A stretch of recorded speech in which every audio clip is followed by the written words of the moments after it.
Peace everyone, Unmask Art here, and welcome back to the Drawing Journal.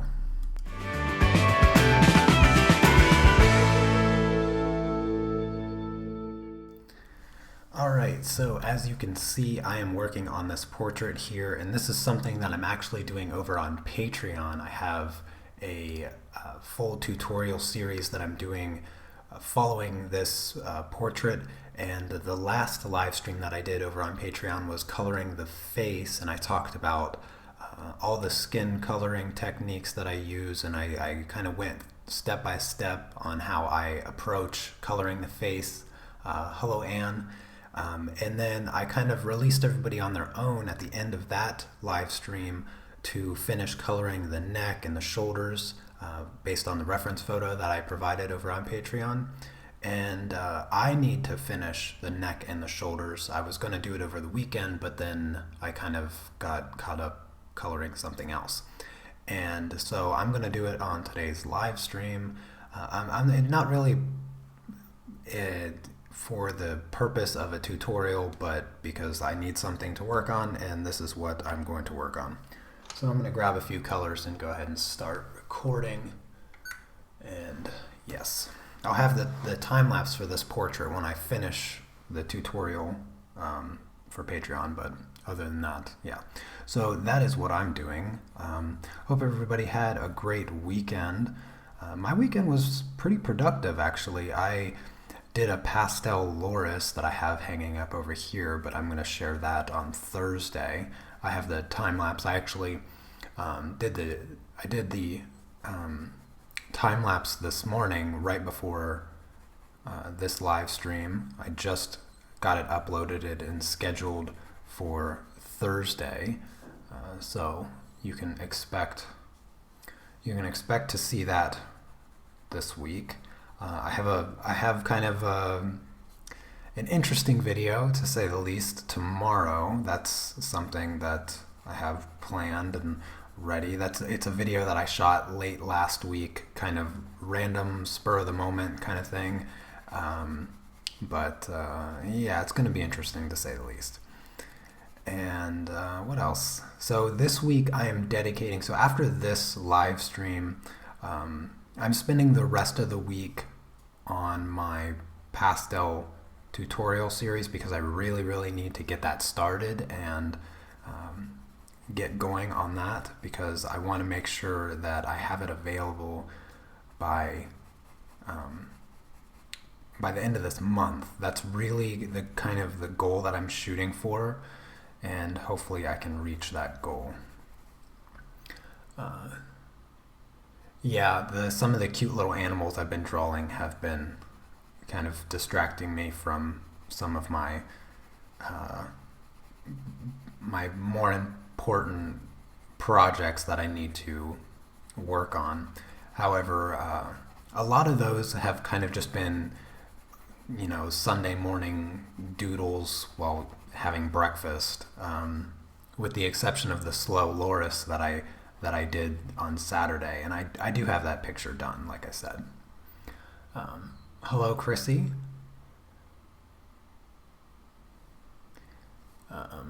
Yes, so today I'm working on some colored pencils, and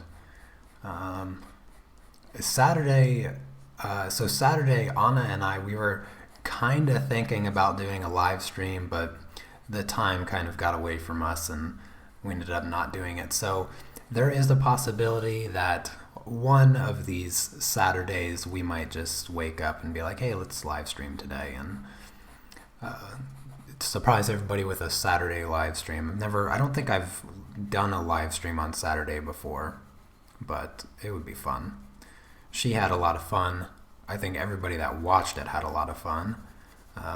What else went on this weekend? Oh, so I posted our video of our wedding, which was nice. A lot of people enjoyed that video, and I really appreciate everybody that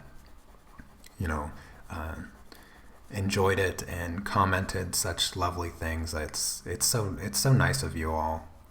I just love being part of a community online that just has such wonderful people in it.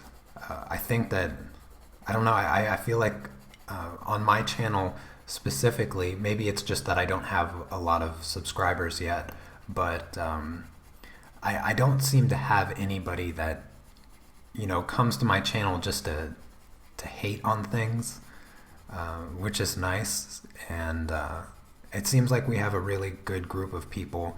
A lot of people know each other, and it's just a fun community. I love being part of it and sharing drawings and just having fun together. Yeah. So, what else is going on? I'm trying to think of anything else. I didn't really have anything planned for this live stream, which is partly the reason I decided to work on this particular drawing during the live stream, because I just need to finish up this portion of the drawing before I can move on in the tutorial. Because this Friday I'm going to do the lips, just the lips. It's going to be a kind of a short live stream, probably no longer than a half hour or something like that. And then next week, Tuesday, I am going to do the hair, and there's a lot of hair here. Like this, I would say half of the picture is just this woman's hair, and it's just gorgeous, curly, dark brown, kind of just reddish brown color, really great looking hair. And I look forward to doing that. And that will finish up this portrait and the tutorial. So far, I think I have about 4 hours or so of live drawing this portrait. So it's got a lot of information and tips and tricks, and however, I talk you through my whole process. So,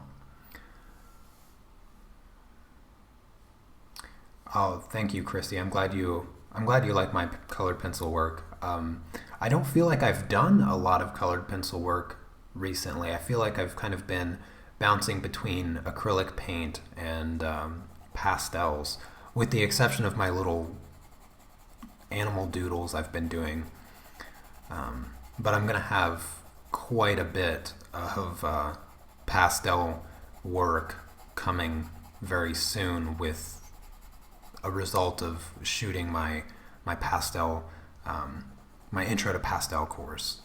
And I'm hoping that, I get good feedback from my pastel course, because I want to also do an intro to colored pencil course. I think that would be also a really good tutorial series to do, because I can still remember when I got into colored pencils. Like, I have not been working with colored pencils too terribly long. I still kind of consider myself new to pastels. Like, I've only done a few colored pencil portraits, to be honest with you, less than 10 for sure. So, yeah, I think that I still have a fresh perspective as to what it's like to start colored pencils, and definitely what I would have liked to know starting off with colored pencils. I think there's a lot of really good information that I can share about what would be best to start with colored pencils, and kind of a way to progress really quickly. So what part of the face do I start with when I do portraits? So after I have the initial sketch line art drawn down, I always start with the eyes. I start with the outer edge where the darker parts of the eye is, like the line, and then from there I color the white parts of the eye, even though they're never white. And I always stress that the white parts of the eyes are never ever white. In fact, the color that I often find in the white part of the eye is the Luminance pencil 732. And it's a very, very greenish gray color. And I almost color the entire part of that eye with that color. And then I use a series of grays and white to blend everything out and make it look really, really smooth, because that's one of the things that's like super important about coloring that part of the eye, is making sure that you layer your colored pencils down nice and thick and you get a really glossy, clean finish. You don't want any texture in that part of the eye. You want your colors to be blended very, very smoothly together, and just have no residual lines left over from your pencil strokes or anything like that. So that is where I start, which was the very first live stream over on Patreon for this particular portrait. The very first thing that I started with was the eyes plus the skin around the eyes, so underneath the eyebrows and things like that, because I kind of consider that all one part of the eye. I always do like the under shadow of the eyelid, so I do the whole eye, like this whole section in that. And then also part of the first live stream of this is the eyes and the forehead, like that's the whole area there that I did on the first live stream. Get some water. But the reason I like to start with the eyes is because I feel like, well, for one, they are, in my opinion, the most important attribute to a portrait, because if you can't get the eyes to really stand off the page and really draw the attention in to the person, then the portrait's just not going to look all that good. Bringing life to the eyes is certainly one of the most important aspects to coloring a portrait. Whether it's in color or it's in monochromatic with graphite or something like that, the eyes, I just feel, are the most magnetic to bring the viewer into the picture. The rest of the stuff I find is very secondary. So that's why I always start with the eyes. I just feel like it's easy to ground the portrait with the eyes first. So that's where I start. After I do that, like I said, I do the forehead next. So I do under the brows and then the forehead. And then from there, I do the nose. And I kind of separate the nose. Now this was the next part of the live stream on Patreon, is that I did the nose and then the rest of the skin on the face, with the exception of the lips. And I need to switch pencils here. I'm not even paying attention to what I'm coloring.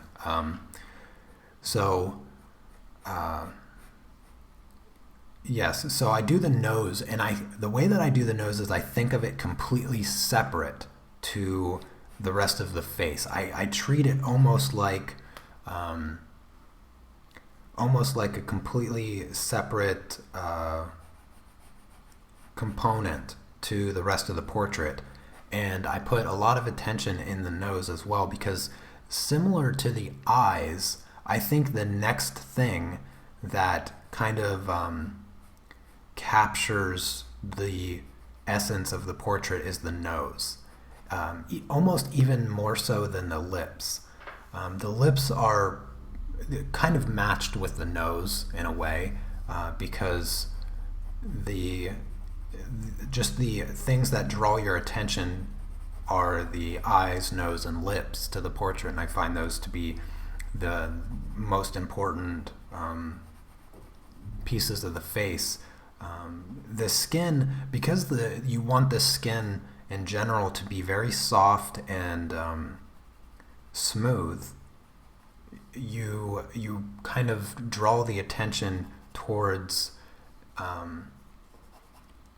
the more, what's the word I'm looking for? Like, I have a feeling I'm going to mess this up because I'm trying to talk and I'm not paying attention. I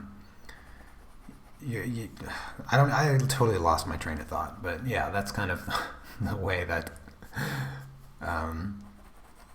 I start the face, and then I build in the contours of the face with my darker shadow colors, similar to what you see me doing here on this part of the shoulders and the neck. I'm kind of blocking in.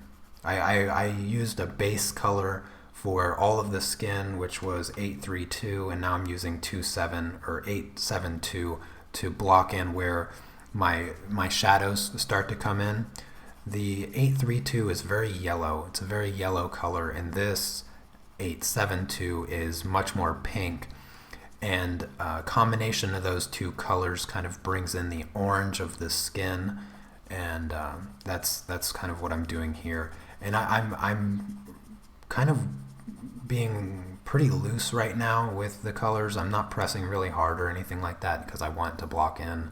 I want to block in the shadows so that I don't have to draw it over and over and over again, and just kind of get these contours mapped out, which is what I do with the face as well. So that's kind of my strategy overall when it comes to the skin and the portrait in general. Now, when I do the hair, it's totally different. I don't do that with the hair.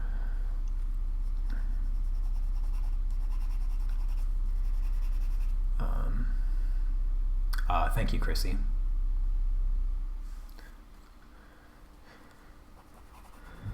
Yeah, it's always nice to I always like to start with the eyes and the face and everything like that. And I like to complete it. Like, I like to get it completely done before moving on to anything else.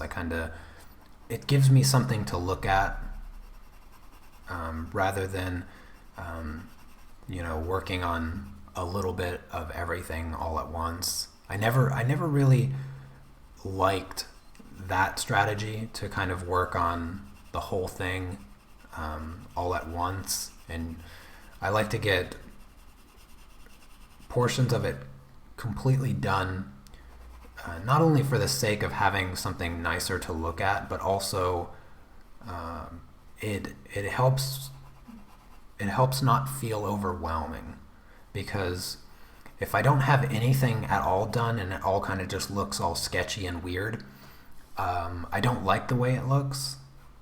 So I end up just kind of feeling discouraged throughout the process. So instead, I like to get portions of it done completely, and then just work on the rest of it one part at a time.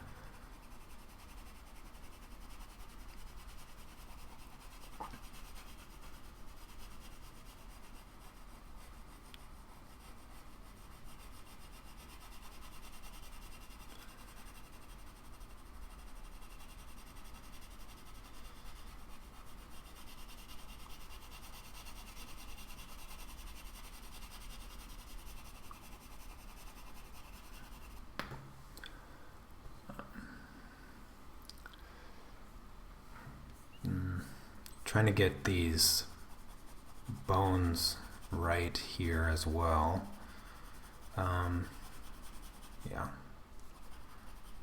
Just being kind of loose so that I don't mess anything up,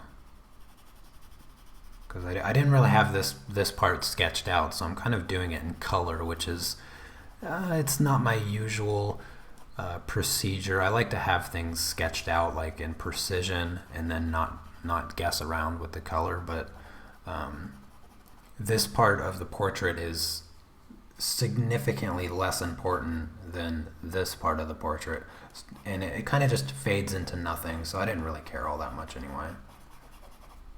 So I'm just going to kind of let the colors fade into nothing down here,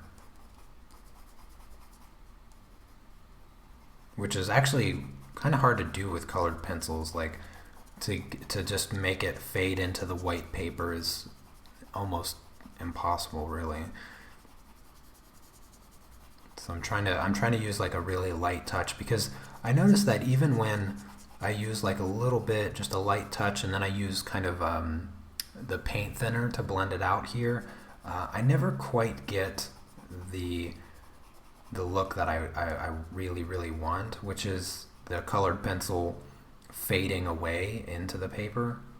And so, yeah, I'm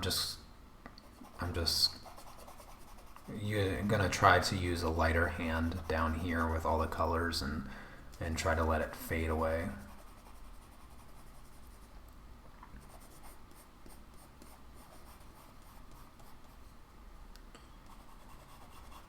I think one of the most difficult parts that's going to happen is underneath the hair here, where the hair lays on top of her shoulder, like the shadows and stuff that's going to occur here. I don't think that I'm going to finish this part of her shoulder as far as the skin goes, because I need to be able to layer colors over top of it for like the flyaways of the hairs and that stuff. So I think I might kind of just keep it incomplete until I finish the hairs, which, like I said, I'll be doing the hair on Tuesday next week over on Patreon. Speaking of Patreon, I have it's been going really, really well. A lot of new patron supporters, which has just been awesome. I'm so close to accomplishing the goal I set for myself last year, which is basically going to let me to continue doing my YouTube channel full time for at least another year. So I have a couple more months to go before I need to really reach my goal, and I only need, I don't know, maybe 5 or 6 more patron supporters, and I'll be good to go for the next year. And then of course the next year is gonna be an even larger goal, so hopefully I can continue the momentum and continue to do this full time. So I'm really close, and it's very exciting. I'm very grateful for everybody that supports my work. It's such a lovely feeling to have so many great people just enjoy the stuff that I create so much that they support me the way that they do. What am I blending my pencils with today? The only thing, okay, so this is something that I covered in my first portrait tutorial. The only thing that I use to blend my skin with is the Luminance Colorless blender. I've mentioned it in a few videos, and even though I have the disagreement of some people that color portraits with this idea that I'm going to present, and that is, I don't think that you should use colorless or odorless paint thinner to blend skin tones with. I have tried to use odorless paint thinner on skin, and once you have your colors burnished, the paint thinner will remove your final layers, and it doesn't matter how little of paint thinner you use. So you should always finish your skin with burnishing and not with paint thinner blending. The other reason I don't use the paint thinner method, and trust me, I love blending just about everything with paint thinner, but when it comes to skin, I don't even like to blend the under layers with paint thinner. And the reason I adamantly discourage the use of paint thinner when blending your skin tones is because the first reason is you lose control. Because it is wet, you're gonna get, some effects from the brush, and it's going to have harder lines, and it's just you don't nearly have as much control as if you're just using the pencil itself. And so that's one thing. The other thing is that it makes the skin look muddy. I think that paint thinner makes the skin look muddy, and not only does it make it look muddy, but I feel like it removes the subtle colors that you need to make the skin really look alive. I feel like it leaves somewhat of a ghostly, like death skin tone for the undercolors, because the paint thinner washes out some of the pigment, some of the vibrancy that you get from the pigment. And I've just never had much luck with using the paint thinner on skinned. Yeah, so that's why I only use the Luminance colorless blender. And many layers. Now that I have polychromos pencils, I also like to use the polychromos pencils, and this is actually the first portrait that I've incorporated the polychromos pencils. And so I used, particularly on the face, I used the polychromos pencils to add these pinks into the cheeks and underneath the eyes. I don't know how well you can see that, but they work wonderful for glazing, and they even seem to work really well over top of burnished luminance. So even though I've burnished the skin quite a bit, it's still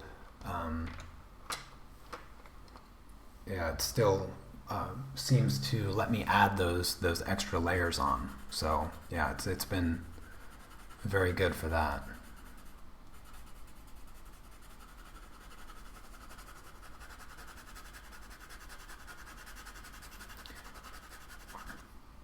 But the burnishing techniques with the pencils has been the route that I've taken with my portraits. And I mean, if you really want your portraits to have the chance to look anything like the realistic portraits that Heather Rooney does, then you're going to want to take my advice and not use paint thinner, because you'll notice that she doesn't use it if you watch her videos closely. She always burnishes, and I think one of the things that she does so well with her portraits is her confidence. Oh goodness, I wish that I had her confidence with coloring portraits, because if you notice, if you watch closely to her videos, you'll notice that she burnishes almost immediately. Like, she picks a color and she just burnishes right away, and then she uses the few layers that she can add on top, because she's using the Bristol plate surface, which is incredibly smooth paper, and it has the least amount of layering potential. You can only get like a maximum of like 5 layers on that particular paper, and it's one of my favorite papers, by the way. So she burnishes almost immediately, and she does it with such confidence, and it's just, yeah, it's certainly admirable. I wish that she had a better channel. I can't stand watching her draw very often, so I only watch like 1 or 2 of her videos a year because it's the same thing over and over again. I mean, it's fantastic. She's a fantastic artist for sure, but I get bored easily watching somebody just do the same thing over and over and over and over again. But yeah, no disrespect to her abilities. I certainly recognize her skill. It's just not fun to watch. But anyway, yeah, so that's kind of my rant, I guess, about blending pencils.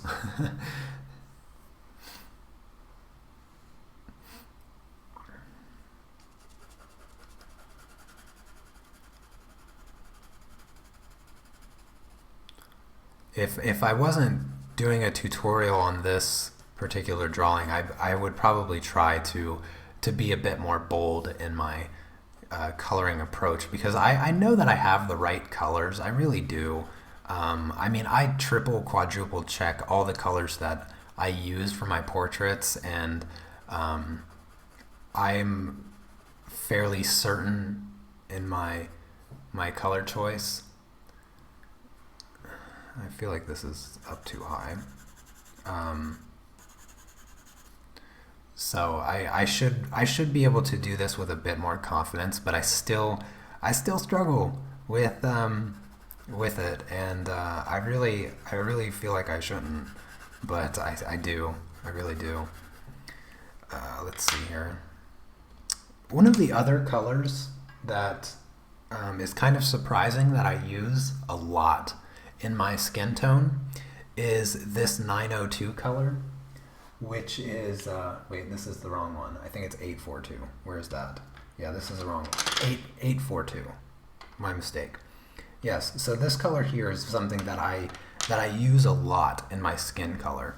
And it's a raw umber 10%, and it almost looks like a grayish green color skin tone to not only like map out the different values, but also to desaturate some of my more vibrant oranges and things like that.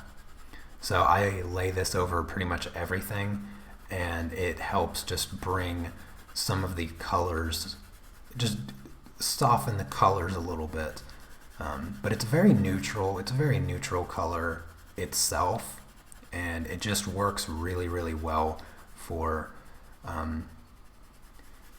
bringing those colors a bit more neutral to where you need them for the skin.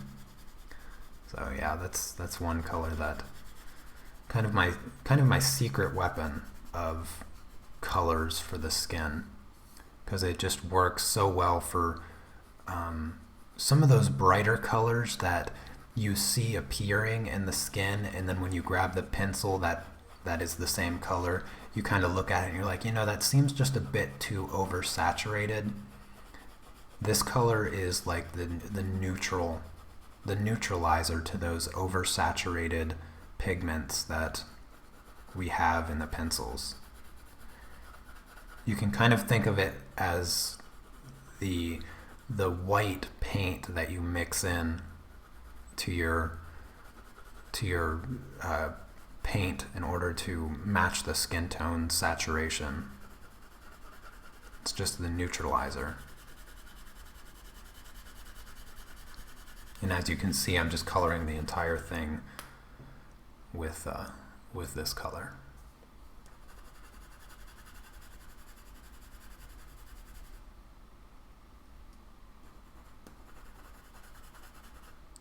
Because once I use my lighter colors to blend this out, it will just balance out really nicely.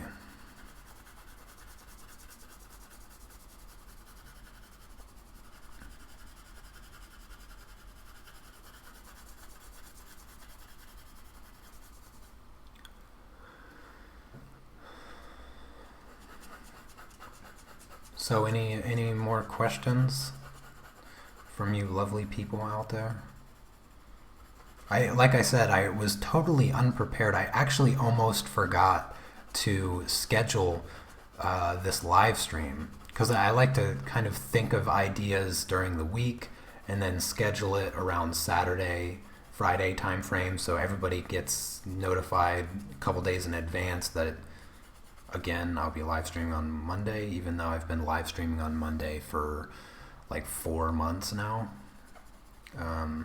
Yeah, it's just, and usually I try to think up some general topic to kind of fill the dead air with instead of just sitting here drawling and not saying anything.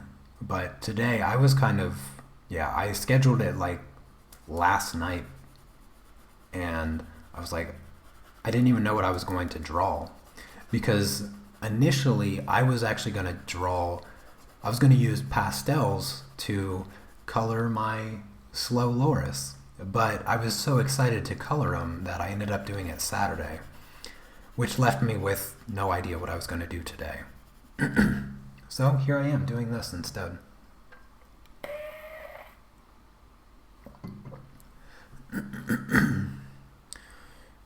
Let's see here.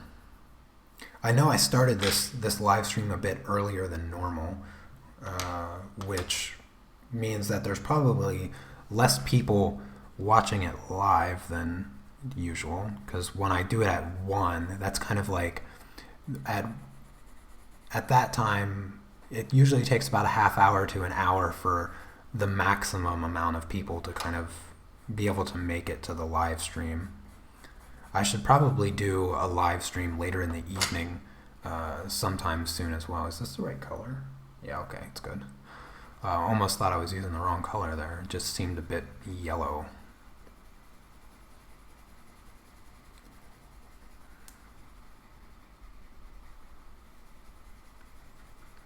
So I'm using this color to start the burnishing process. Again, I'm not pressing hard. That's one of the things. That's one of the things I usually do as well. Is I don't burnish in a single step. I burnish with multiple colors over a series of firm layers, I guess you could say. And for this color, this is 832. This is almost my go-to skin color pencil. I think I've already gone through 2 of these pencils because of the very few portraits that I have actually done.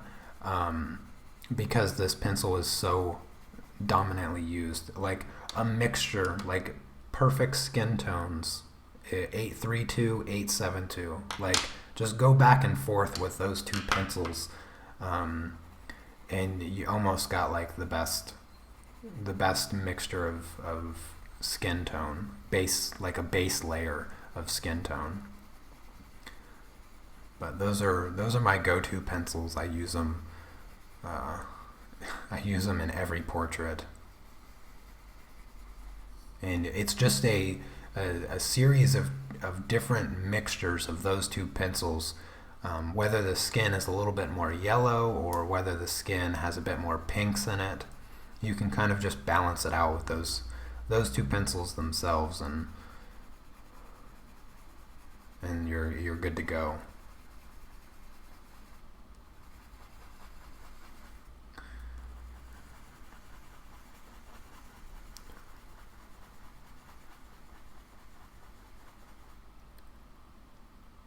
Okay, that's good to know. I wasn't sure. I wasn't sure if the time change, if I started earlier, if there was going to be a lot less people or something like that, because I know I don't know, a month or 2 ago, I was streaming and I was doing my drawing journals fairly early in the morning, as early as 8 or 9 o'clock in the morning, my time, and I just kind of experimented over a series of weeks where, I would change the time anywhere from 8 to 1500. And I kind of found that like 1 was the sweet spot for many people, because I could still get, I could still get people staying up a little bit late to come to the live stream, but then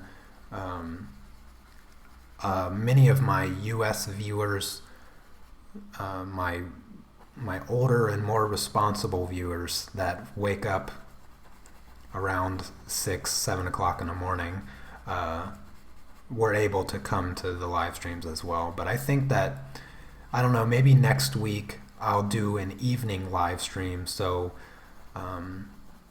around 2000 my time, to accommodate a few more people in the US.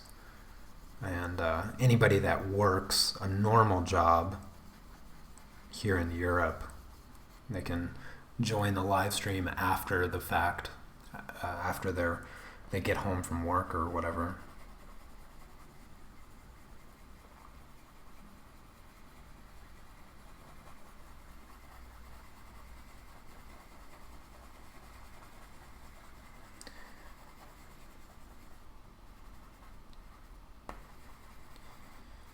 Yeah, like I said, I'm not going to finish up the skin in this area here just yet. I think that I'd kind of rather work around the hair once I have it drawn a bit better,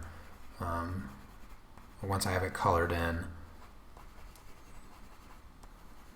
All right, let's see here. I need some more shadows. For kind of a primary shadow color, I like to use a combination of 866, and do I have 836 somewhere? I think I have 836 here. Yeah, kind of a combination of 866 and 836. Those are my shadow colors that I'm using for this particular drawing. But I find that these shadow colors come in a lot.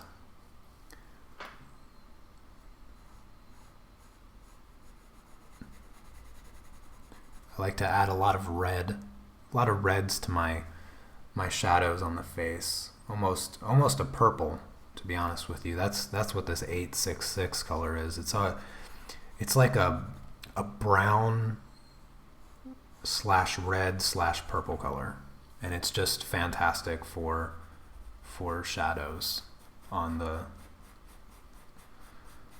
skin and stuff like that. Really, really great color.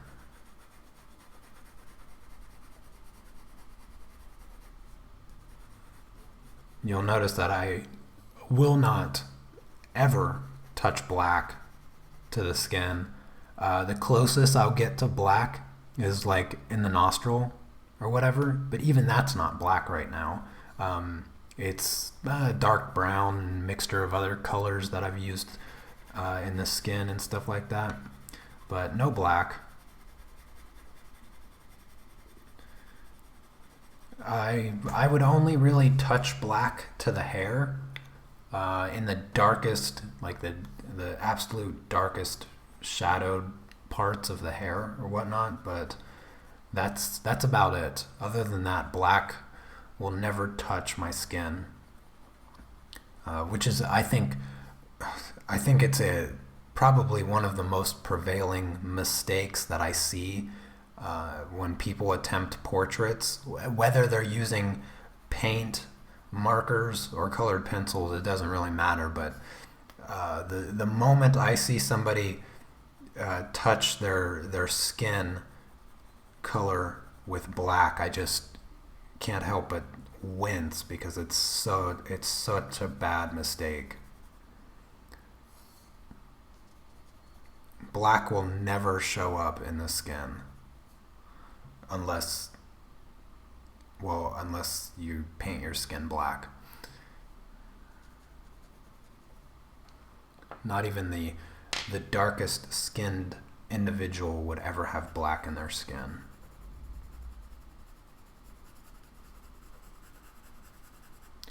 Am I going to review Lona Nicholson's Brush and Pencils book? Yes, I am. Okay, so I have kind of felt bad about this for a while now. So she gave me a copy of her new book a while ago, and she asked me if I would do a review, and I said yes, I'd love to do a review.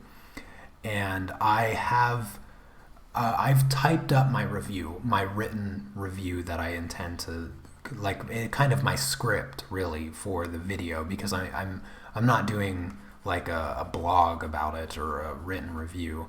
I'm doing a video review, and so I kind of have my written review complete, to be honest with you, and I just haven't gotten to the video part. Now I tried to, but what I want to do is I want to practice with the techniques in the book a little bit, and because I just recently got the polychromos pencils, I haven't yet tried them with the blender, the powder blender, which I really, really want to do before I record the review, because I already have the review planned in my mind as how I'm going to record it and how I'm going to edit the video and all that fun stuff. Because I don't want it to be like me talking to a camera, boring review. I want it to be a bit more interactive and much more informative. Like, I kind of pride myself on my ability to be thorough in my reviews of whatever I'm reviewing, and I want it to be a complete review and not like, oh, this book is good and I read it and it's filled with good information and you should get it because I got it for free. I don't want to give that kind of review. I think that if I'm going to do a review, I want to maintain my I want to maintain a level of transparency with honesty. I love her products and I love her work, and I'm not going to let that influence my genuine thoughts on the book. I think that the book is good. Like, I've read it like 4 or 5 times now because I want to, have a good understanding of what people are going to get from the book and who the book is written for, because there's a ton of information in there, a ton of helpful information. But that's also that can also be overwhelming to people that are new at colored pencils. So yes, to answer your question, I am going to do a review of the book, and hopefully I will do it soon. It's just I don't want to rush it because I want it to be good, and but I do need to do it. I almost feel kind of bad because it's been so long, but hopefully she will forgive me when I finally get the review out. 876, okay. Yes, but yeah, it's a good book, and it deserves an equally good review. So hopefully one day I will get to it.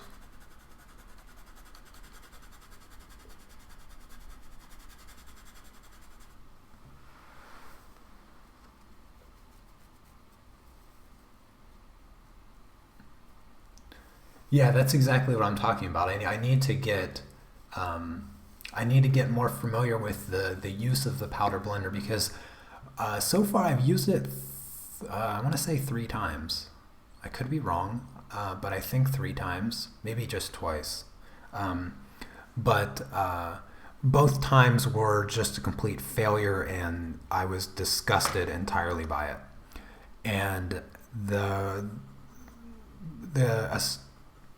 I guess the reason that I didn't like it is because, for one, I was using Luminance pencils with it, and from constant remarks about the use of Luminance pencils with the powder blender,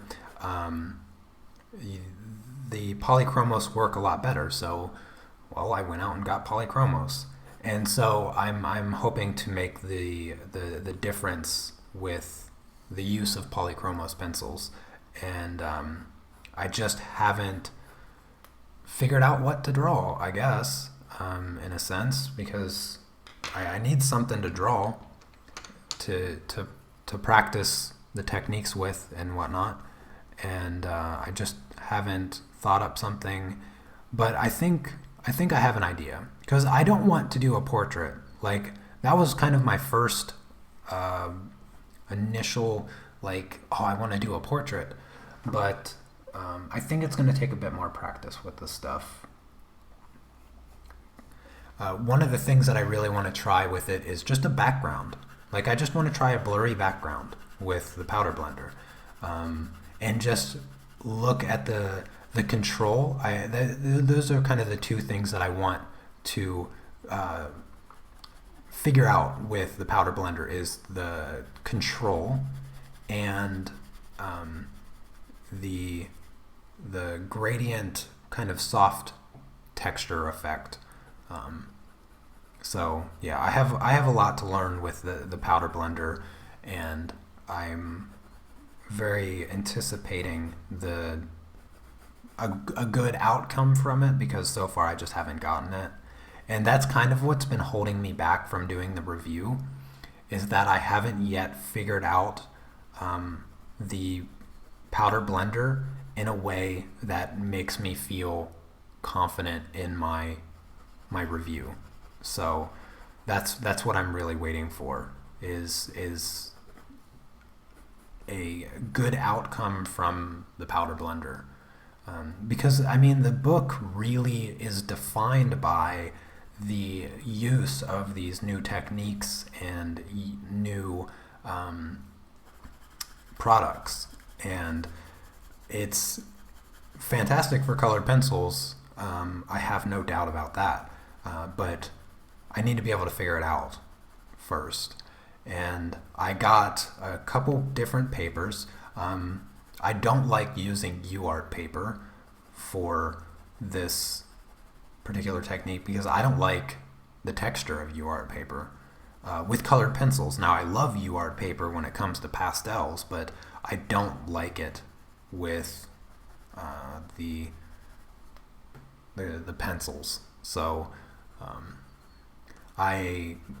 what did I get? I got the Canson Mitenta Touch paper, which is a gessoed paper, and so I'm going to try that paper next. I just haven't gotten the time to, but hopefully soon. All right, let's see here. I kind of feel all over the place right now with this skin, like I haven't done anything. I think I'm going to add a little bit of this dark brown to the shadow here.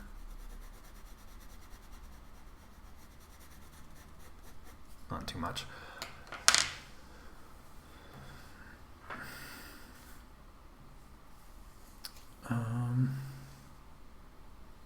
Oh, that's cool. Brush and pencil products coming to your stores. That's exciting. I waited quite a bit for them to show up over here in Europe. I think the powder blender was the first thing that was available, but I really wanted the touch-up texture and titanium white, and that stuff is just the best ever. I love the touch-up texture titanium white. In fact, that's how I added some of the highlights here to the eyes, is I used that touch-up texture in titanium white. Have I tested the pastel paper or the pastel matte with powder blender? No, I haven't. I didn't think about using that, actually. The Fisher 400, well, as far as I understand, the Fisher 400 paper is similar to UArt paper. It's sanded paper, right? That's why it's Fisher 400 grit sandpaper. The thing is, I don't like the texture of sandpaper with colored pencils. It's too harsh for my liking. So that's why I went with the gessoed paper, because it's much smoother. and I'm going to try that next. But yeah, I probably won't use the Fisher paper because it's sanded paper, if I'm not mistaken.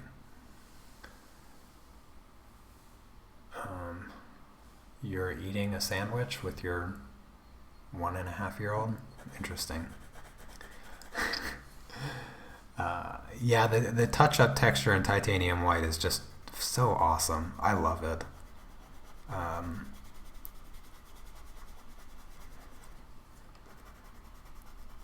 It's such a great tool for colored pencils, and it's so nice that you can layer over top of it and just constantly correct things. I also like the, I also really like the textured fixative. That stuff is great as well. One of the things, though, one of the drawbacks is like how strong it is on the paper, as far as like needing to tape down all the edges of your paper, and no matter how long you leave it taped down, I still kind of get a little bit of curling and a little bit of buckling of the paper. Granted, I am not using it on mounted paper, which is recommended. You should have your paper like glued down to wood or something like that. Some kind of firm, inflexible mounting. But even with the paper that I have used it with, it's just been so great. And I've used it on the Strathmore Bristol smooth paper a couple times, and it just works fantastic. I've used it over top of markers. I've used it over top of ink, and I've even used it over top of pastels. Though I don't recommend using it over pastels. You could if you wanted to add more layers, but honestly, if you run out of layers with pastels, you're probably using the wrong paper anyway.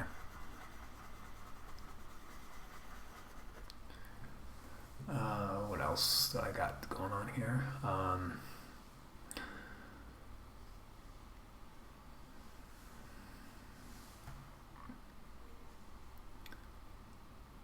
Thank you, Evelyn. I'm glad you're liking the drawing.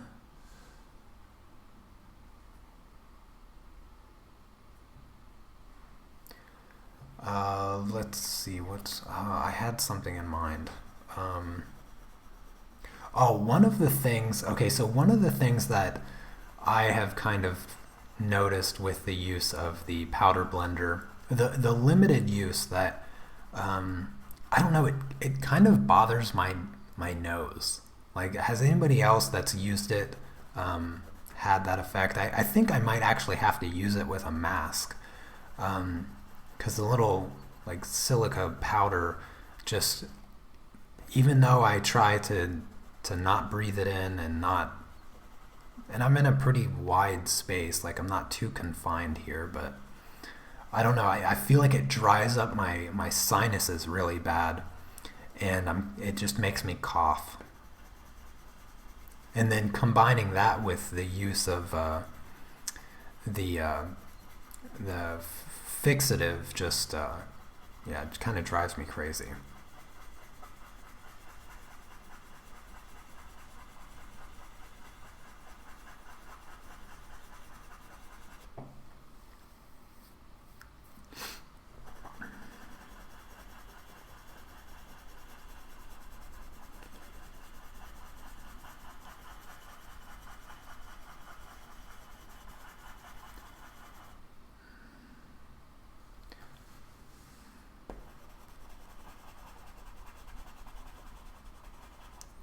Yeah, so this is my favorite pencil that I'm using right now. I'm using 801.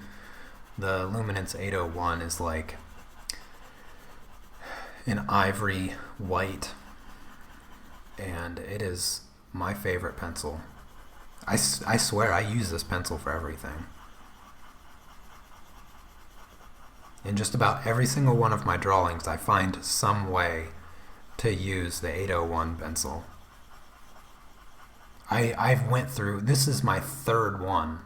If I'm not mistaken, this is my third 801 pencil. Hopefully, I think I might have one more, because when I noticed the colors that I really like to use and used a lot of, I just preemptively bought like 2 or 3 extra ones, and I don't know if I have any left of my 801. I might have to buy some more. But this pencil is just so great for blending and burnishing. I use it a ton for that.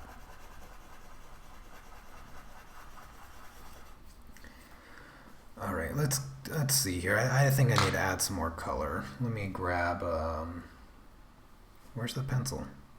Is this it? Yeah. A little bit of 872.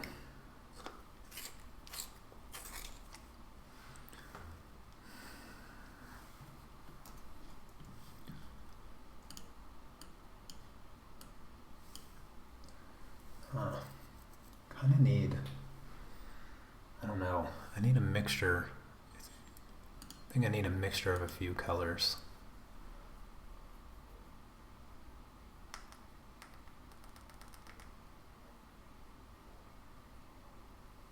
Yeah, so back to the kind of the breathing issues with the powder blender. I haven't noticed anything like that using pastels. In fact, pastels have never bothered me, even remotely.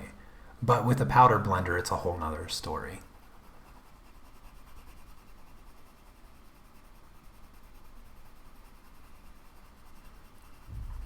I just feel like I can't use it for an extended period of time without kind of just struggling to breathe.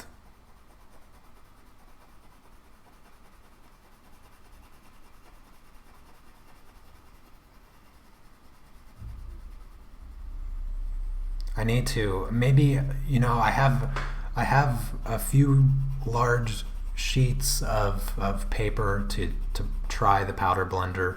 Maybe I'll just cut a little piece off and try to do some blending, like just a teeny tiny little piece, and I maybe just color in like a few different shades to create like a backdrop or something like that, and I'll just create a backdrop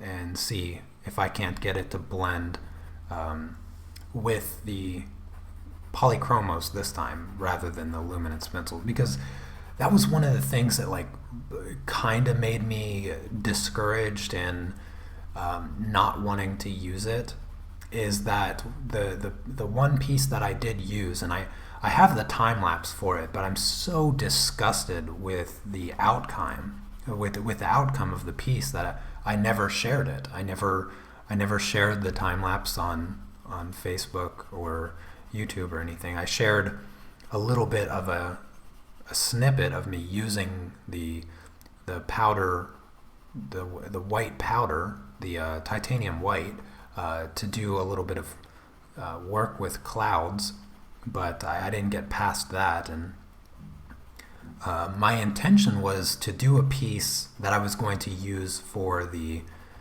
review of the book, but I just didn't like the outcome, and I just need to do something different. So maybe I'll try something today. I don't know. I have plenty of time after I finish this. Finish working on this for the day, because I want to get this part of this skin done. That's kind of my goal for the day, so that I can finish this tutorial. I will be doing so. Once I'm finished with this, like I said, I'll do a time lapse, and I might just do like another tutorial similar to how I did my first coloring a portrait tutorial, where it's about a half hour long. don't think I'll make it a half hour. I'll probably make it like 12 minutes or something like that. Maybe 15 minutes, 20 minutes at the most, really. Because, I mean, the live stream version of this is already narrated. You know, I talk you through like all of my steps. So I don't want to spend a whole bunch of time, but I think it would be best to have a couple different versions of this video on YouTube. Because my other how to color a portrait tutorial is doing fantastic. It's actually one of my most successful videos, so kind of need to appeal to both audiences in that regard. The ones that want to learn but can't really support me on Patreon, and then those that can support me on Patreon.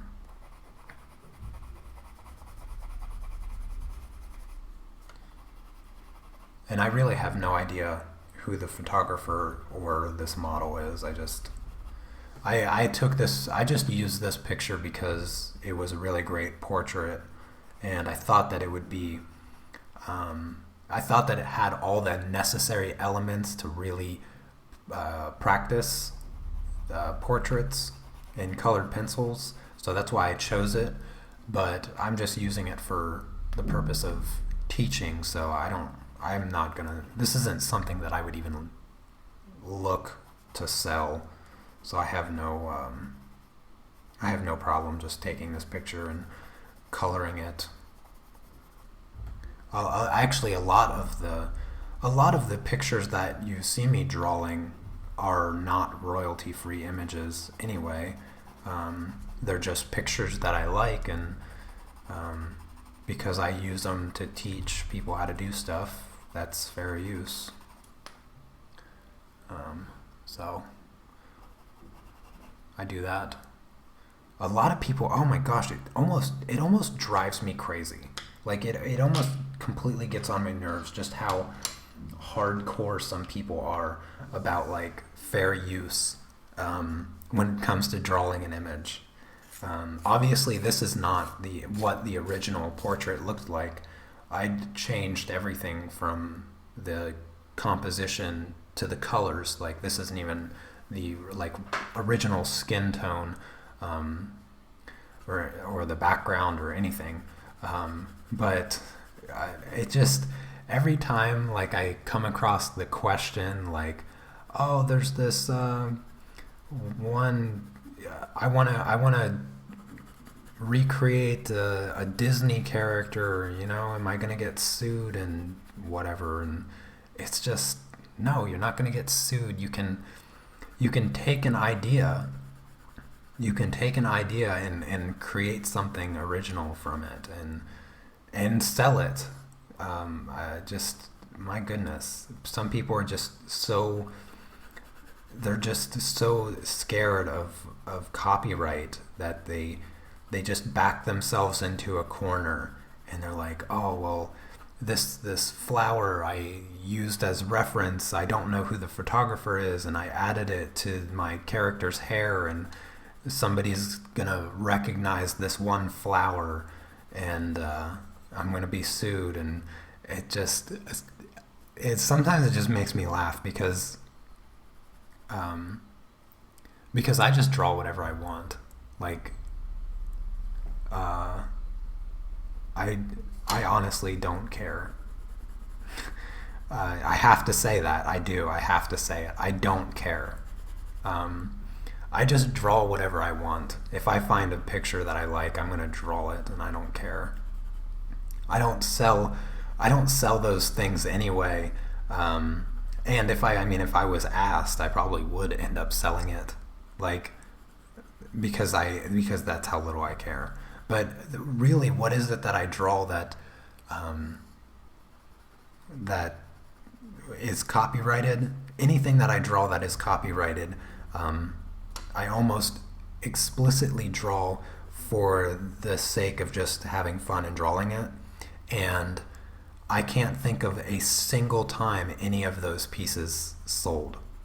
So I'm going to just keep doing whatever I want.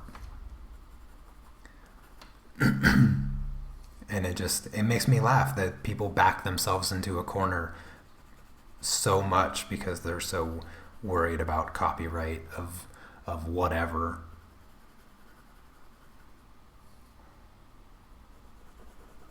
And I realize that like copyright, that's it's a pretty steep fine or whatever if you get caught doing something like obvious, blatant copyright infringement. But gosh, it's so rare as an artist. It's extremely rare. So yeah, I don't ever care about it. If I want to draw a turtle, I'm going to look up a turtle and find whatever best picture I can, and I'll use that picture any way I want. But like I said, I probably won't sell it. Yeah, I've gotten that a lot, and the powder blender with Luminance is pretty much 100% out of the question. And I learned that. I definitely learned that by trying it and it not working at all. Like, I mean, it worked a tiny bit, but it was bad.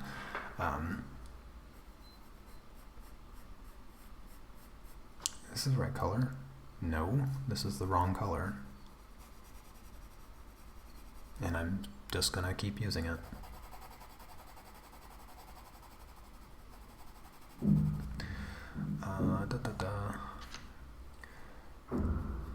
I don't even know where that copyright infringement rant just came from.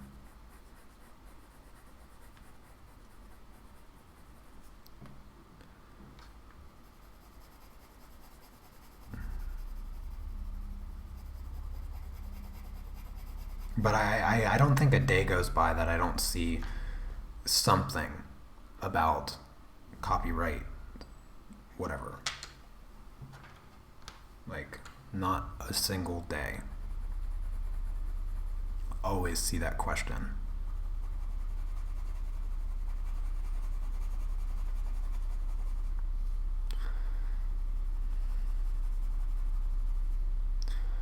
Alrighty.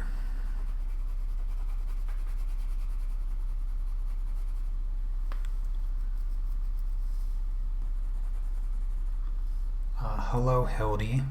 Thanks for coming by. Probably, I don't know, I'd say maybe another half hour to an hour max, really, with this live stream. Because goodness, I just want to finish this. Just want to finish it. Need to start pressing harder on my colors because I'm not getting what I need to get.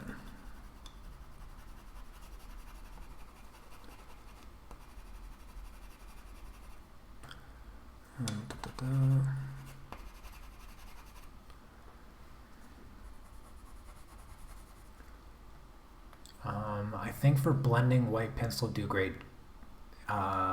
Yes, I like to use the white pencil as well to do a bit of blending, but not too much. I prefer the 801 because it still has a little bit of color to it, and it doesn't do as much of desaturating as just pure white. But the white pencil I still extensively use for blending the skin, especially in the brightest spots. Because there's a lot of desaturation that occurs in the highlights. So yeah, I totally agree. The white is definitely a good pencil. It's certainly something that I use extensively for blending the skin and stuff. But I go nowhere without my trusty colorless blender. The Luminance colorless blender is the greatest thing I've ever used.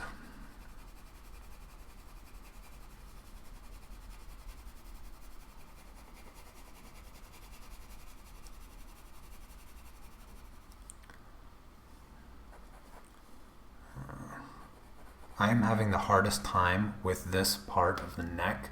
It just is not working. It is not working for me.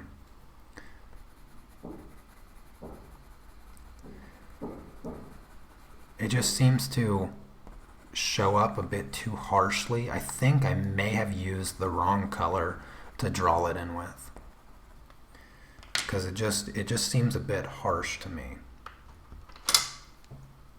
Try to use some lighter colors to soften it up, because it's a bit too prominent in the drawing, and it just looks stiff and weird and unnatural.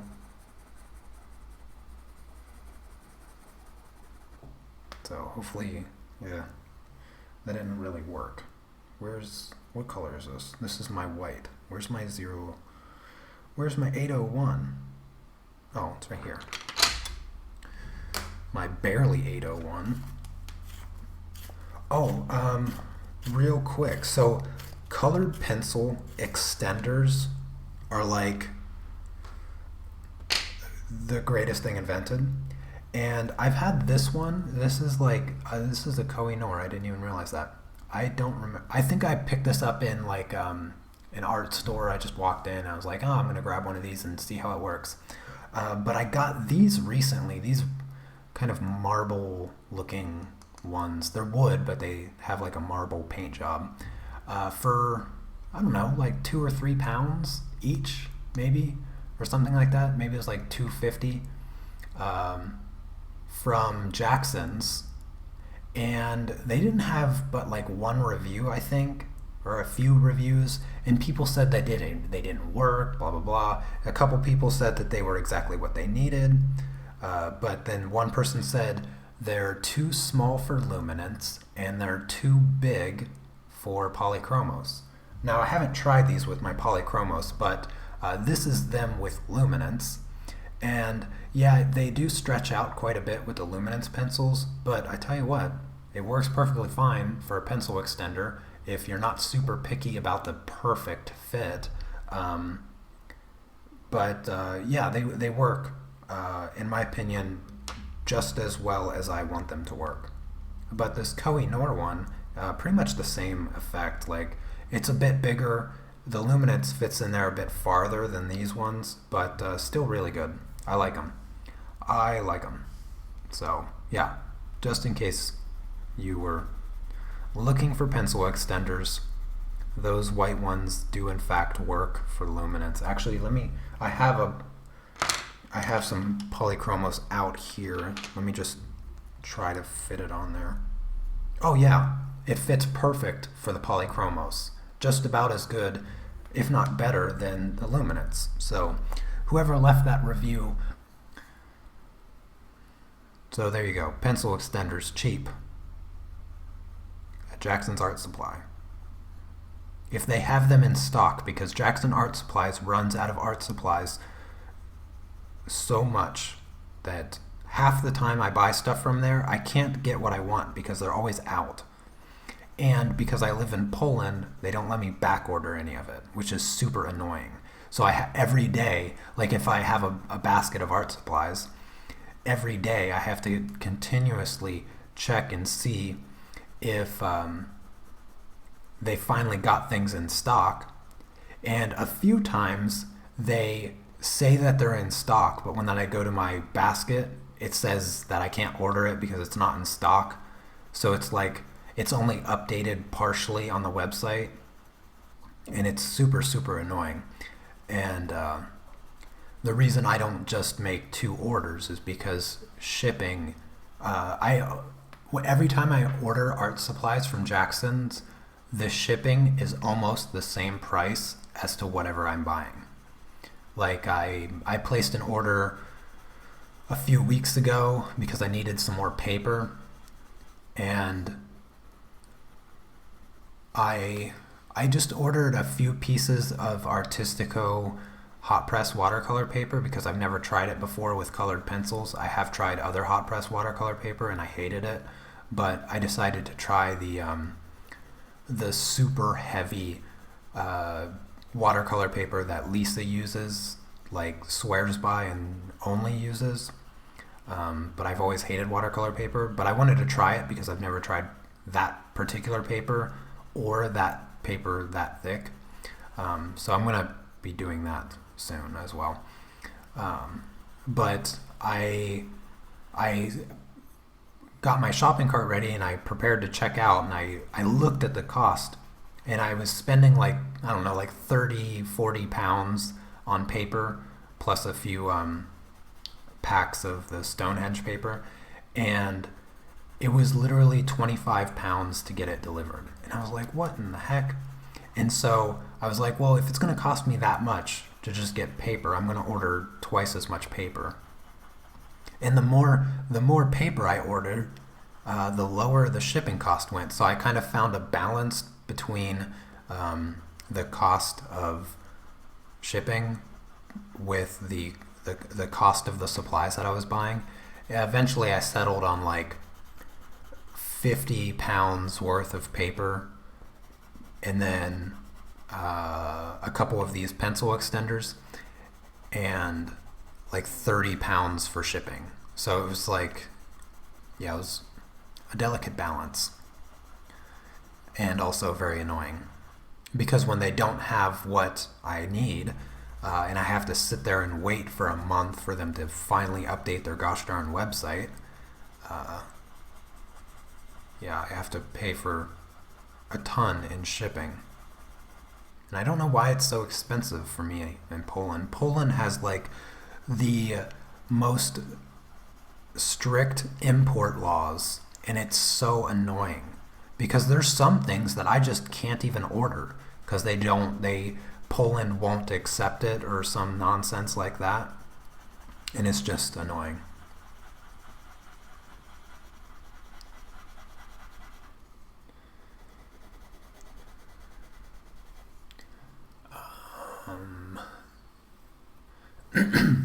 Isn't it cheaper to order in Germany? I don't know, but I don't know any German stores. I probably should take time to find the best places to order art supplies that's near me. But I think I ordered my polychromos pencils from Germany because, oh, go figure, Jackson's Art Supply was out of stock. So I ended up finding a different store that I think was located in Germany, that actually sold the polychromos pencils for 30 pounds cheaper than Jackson's Art Supply. So, but they basically carried nothing of use except for polychromos pencils. Everything else was like high-end pens, which I had no interest in because I'm not a rich businessman.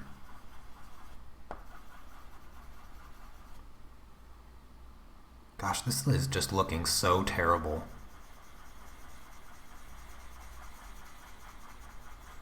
I don't know if it was a very good idea to do this on a live stream because I'm finding that I'm paying more attention to what I'm going to say next rather than coloring this, and it's just turning out so awful. It's going to take forever to fix this mess that I've created.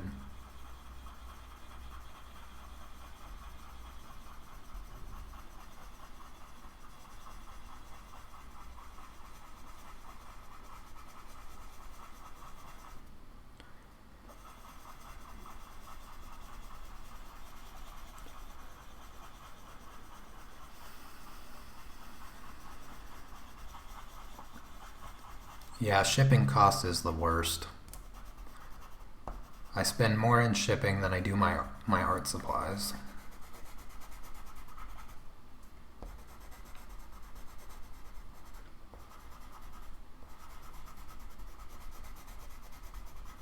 I miss the ability to just walk into an art store. But the art stores here in Poland only sell, like, I don't know who buys the art supplies here in Poland, but it's just, the art stores are kind of hit and miss. Like, they have some good things, but then they just have like super cheap stuff. And one of the stuff that they need to do better at is getting paper. They have a bunch of paper, but none of it's good.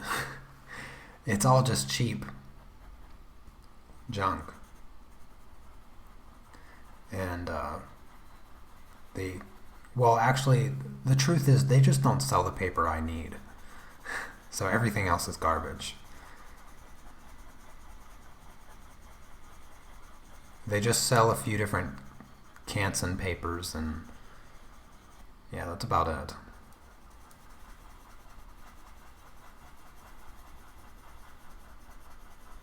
They don't sell any packs of paper, just single sheets. Not a huge variety of single sheets either. Not many colors. Not many brands. Just kind of meh. Just like not even trying. They're not even trying.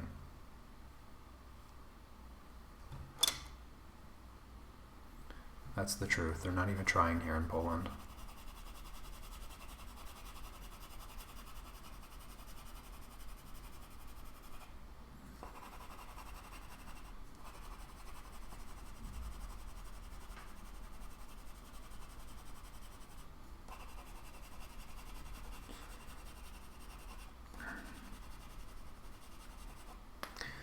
Alright, this is just a freaking disaster right now. So I'm going to try to salvage it with my colorless blender. I guess I feel like I'm rushing too much. Hey Alex. No, you're not too late. You're just in time for me to hopefully start moving in the right direction and fix this skin.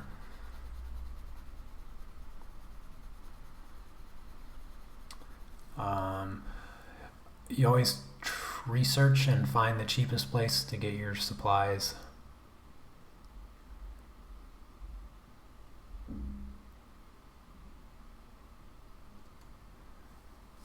Yeah, I feel like it's a bit friendlier ordering in the US. That was one thing, like, I think that might be one thing that I kind of miss about living in Seattle, because goodness, getting art supplies living in Seattle was like the easiest thing on the planet Earth. Not to mention that I lived right across the street from like one of the biggest art stores I've ever walked into, and that was it was probably healthier for my financial success to not live that close to an art store. Like seriously, the art store was gigantic. It was so big. Like there was 2 buildings of this art store. The first building was like everything from paint, brushes, markers, crafts, colored pencils, whatever, everything that you could possibly imagine. And then the second side was nothing but paper, canvases, canvas board, just sketchbooks, even some like easels and tables and stuff like that. It was just massive art store. It was like it was literally like the standard for the best physical art store. Every other art store is trying to be this art store. Like that's how great it was. It was like the Costco of art stores.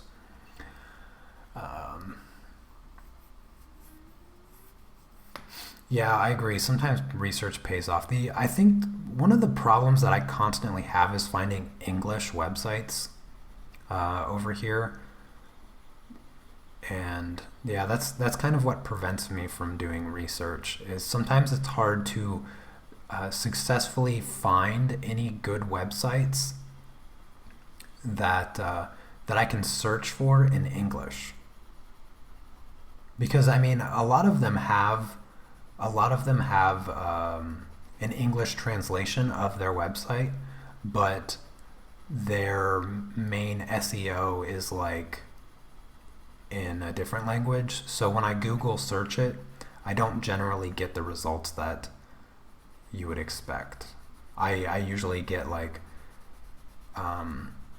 English version of US art stores and Jackson's, like just the major ones. But I often get like the art stores that are in the United States that if I were to order from, I would have to chop off one of my arms in order to afford the shipping. Or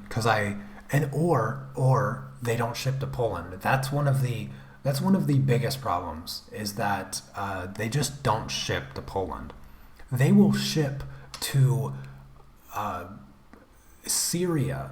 They would ship art supplies to ISIS if they needed, but they won't ship into Poland. It just doesn't make any sense.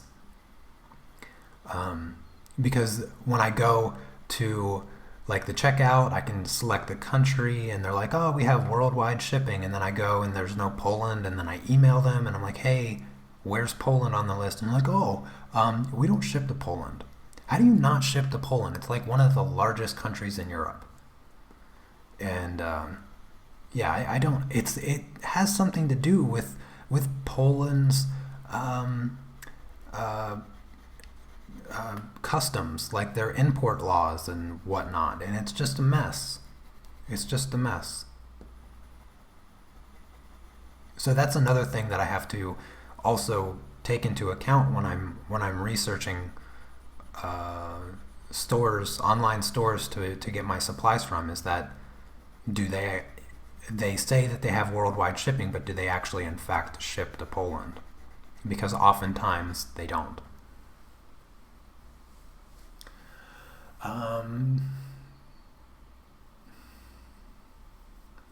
Yeah, I can imagine that Australia is in a very similar predicament. Yeah, and I want to come to Finland and hang out. We can draw together. We can make a video together, and I'll bring Anna. We're in dire need of a vacation. We need to get away for a bit. Probably only costs like a couple $100 to round trip to Finland.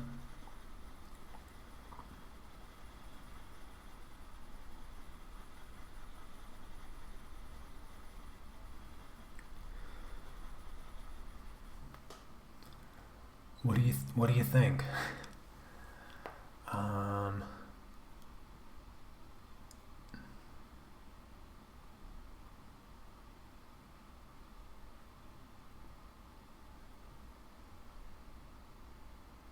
artdiscount.co.uk. Let me save that really quick. So give me a sec.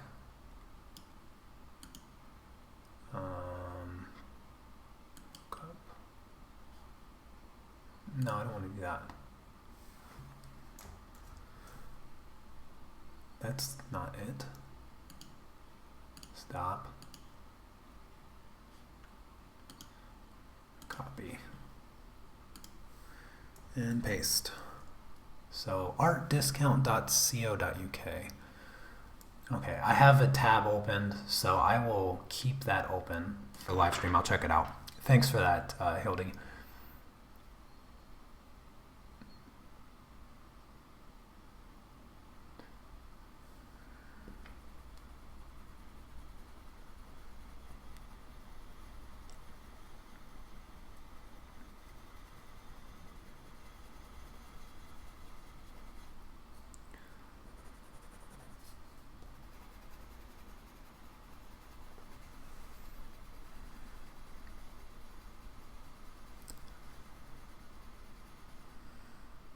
Yeah. I'll have to set up a budget for the art store. Maybe that's something that we could do. So Anna and I will come to Finland, hang out for, I don't know, 3 or 4 days, whatever. It's up to you. Um, and then we can make like a trip. We can make a video trip to the art store. I think that would be fun.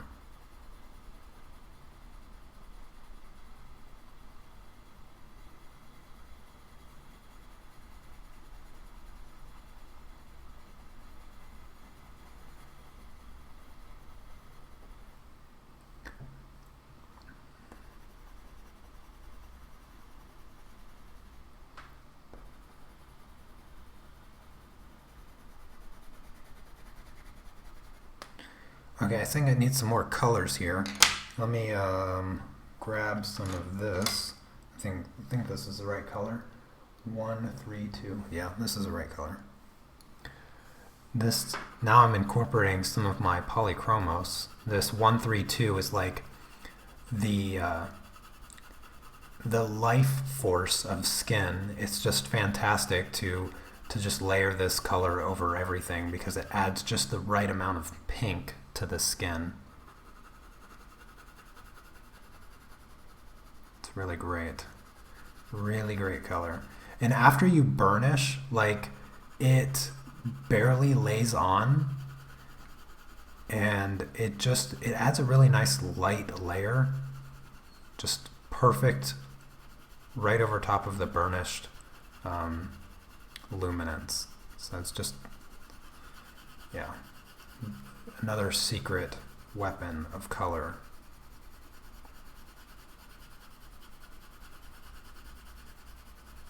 The polychromos surprisingly lays over top of the burnished luminance so well. It's fantastic. Oh goodness. Yeah, let's so party at Anne's house. We're all gonna fly and meet up at Anne's house and have an art party, and then go spend all our money at the art store in Finland.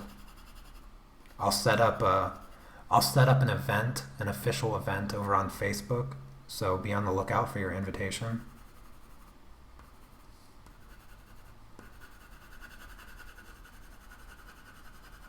I think that would be like the coolest thing ever.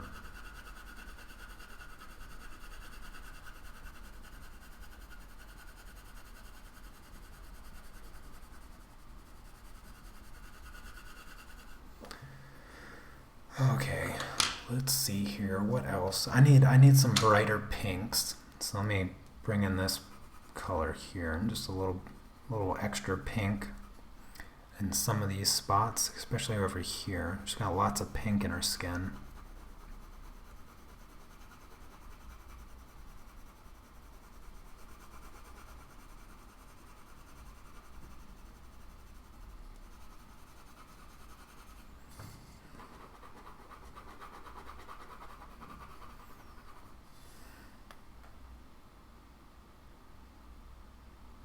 Yeah, summer cottage would be fun too.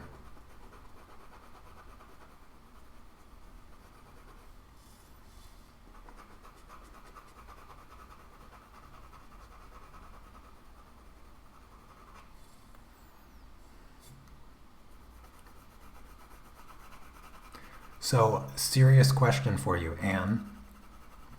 On a level of seriousness, as far as like, one being, no, you're not ever actually going to come to my house, and 10 being, I'll see you next week, how serious would you say that the invitation is for Anna and I to come to Finland and stay for like 3 or 4 days?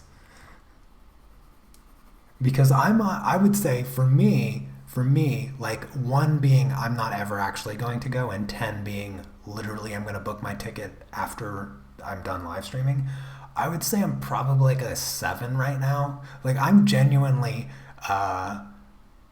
pretty serious about making the trip to Finland to say hello and hang out for a couple days. I'm not against it whatsoever. And you can be completely honest. You can be like, no, you're creepy and weird. You're not coming over. And I'll be like, oh, okay, well, as long as I know. Because part of me is kind of joking, like that 3 extra that's not making me a 10.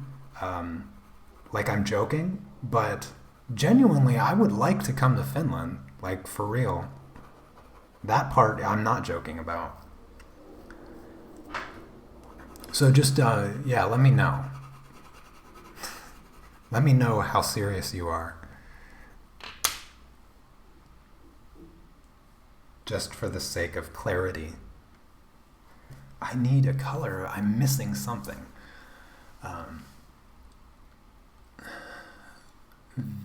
Check wet canvas. I haven't heard that before. Oh, it's an art forum. Oh, thank you, Evelyn. I'm glad you don't find me creepy. Yes, as long as I have, I think as long as I have Anna with me, my level of creepiness is just, it can't exist. Like, you can't have that amount of cuteness and then have any creepiness at all. I could probably even grow a mustache and and still not be creepy at all with Anna next to me.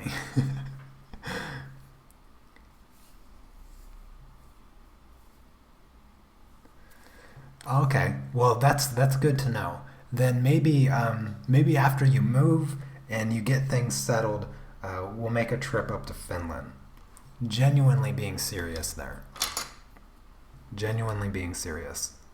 Not kidding at all. Because I want to see more of the world, like, and experience more cultures and things like that. I've loved my experience here in Poland the past year. So and I'm so close to Finland. I mean, I could pretty much just walk there, and then swim, and then do a little bit more walking. But yeah, I would love to see more of Europe and this general area. So I am going to keep that in mind for sure. Maybe I'll come up and I'll help you move. I've always helped my friends move. I'm quite good at moving, actually. I've moved. When I was growing up, I pretty much moved twice a year since the day I was born. Like, and I can remember moving as early as 3. Yeah, I think 3 was my earliest memory of moving. And I continuously remember moving over and over and over and over again. So many times. I moved so many times in my lifetime. So I'm really good at it. And I've helped friends move a lot as well. So maybe I'll just come out before you move and help you move. That part I'm joking about, though. I am joking about that, though. About the moving thing. I have actually moved, but no, I'll let you do your own move.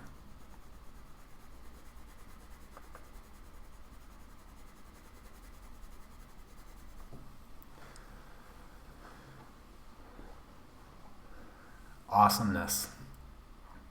Yeah, I'm not a huge fan of moving, despite how many times I've done it. I think the only time I enjoyed moving was the move to Poland, because it was such an adventure. It was such an adventure that I thoroughly enjoyed it.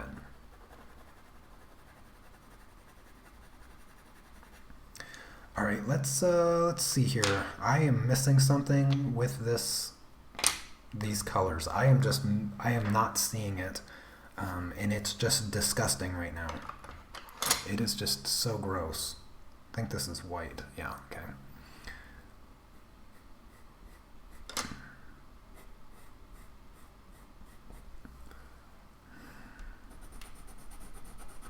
I'm going to try to add some white highlights here and try to get these values right, because right now it's just too bright and it's just awful looking.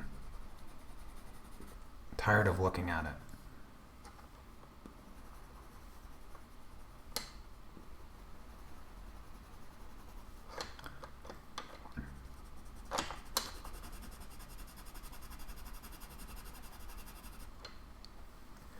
That's a little bit better.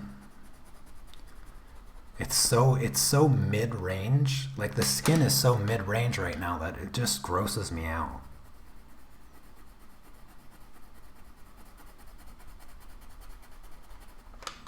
Oh my gosh, these pencils, they keep falling.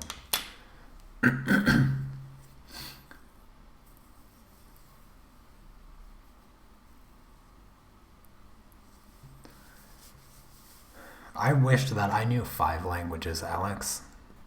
Does that make you a polyglot? Because I know there's a term for somebody that speaks a lot of languages, like polyglot or something like that. But I don't know how many languages you need to know in order to be considered one.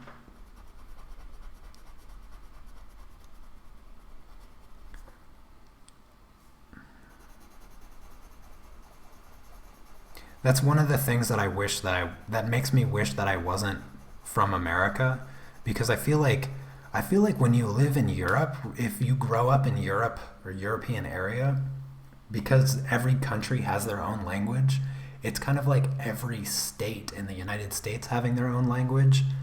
And so everybody over here, like, almost minimally speaks 2 languages.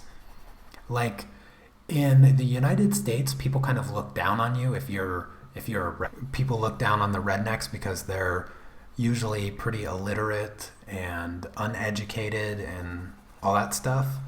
And I feel like you would only get that kind of looked down upon over in Europe if you only spoke one language. I feel like only speaking one language in Europe is like the equivalent of the way people think of rednecks in the United States, because so many people speak 2 languages, and they might even think that no, they only speak one, but they kind of understand English or something like that. But then their English ends up being like much better than they give themselves credit for. And there's really no comparison over in the United States, because you'll have people that speak Spanish, but then in occurrences they don't speak any at all, and they're just terrible liars. But in contrast, the people that say they don't really speak English all that well, then you go to listen to them, and they're just selling themselves short as to how good their secondary language is, or their third language or whatever. But I mean, Anna, she speaks really great English, from many of what many of you have heard from last week's live stream. But she also has a pretty good working knowledge of German. She lived in Germany for quite some time. I think she has a pretty expansive vocabulary of German. And honestly, if she probably spent like 3 months, like really trying to learn German, she'd be fantastic at it. And then I know that she was teaching herself Spanish for quite some time. So I don't know how well her Spanish actually is, but I'm sure that if she spent another couple months working on that, she'd be pretty fluent at it. She's just so good at learning stuff like that. And she can just sit down and just study. Like, I wish that I had that kind of personality, but I can't. Like, I cannot just sit and study. It's just, yeah. School was very tough for me because I could never just sit and study.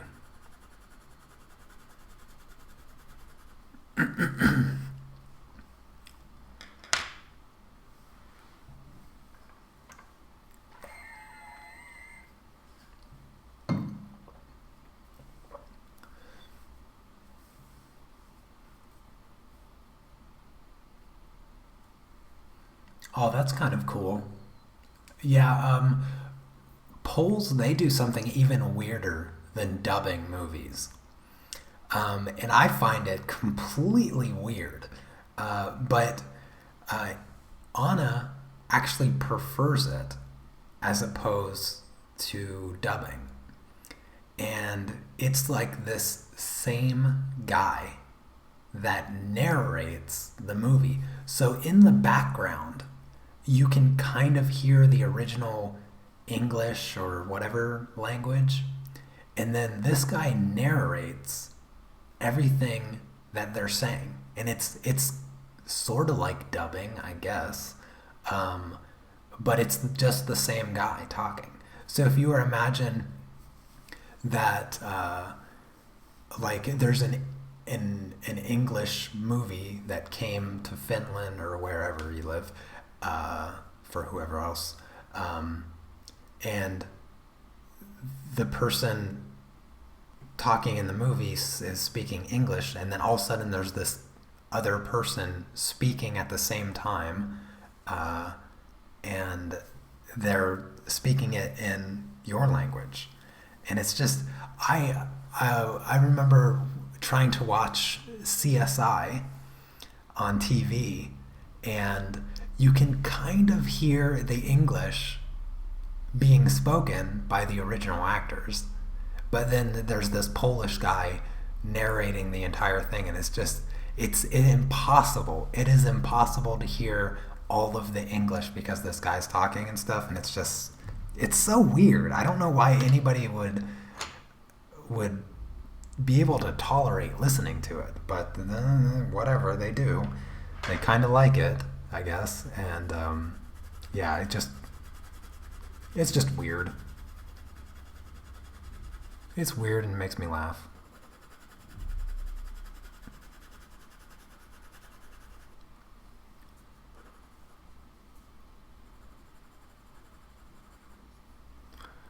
Oh, goodness. Okay, so this is starting to look okay, I guess.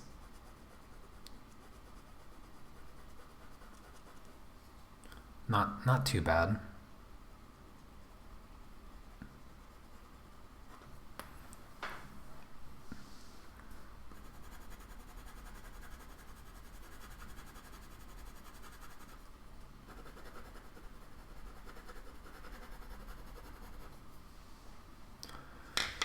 All right, let's add a little bit of brown, maybe? No. Where's the color? Ah, here we go. A little bit more of this color here.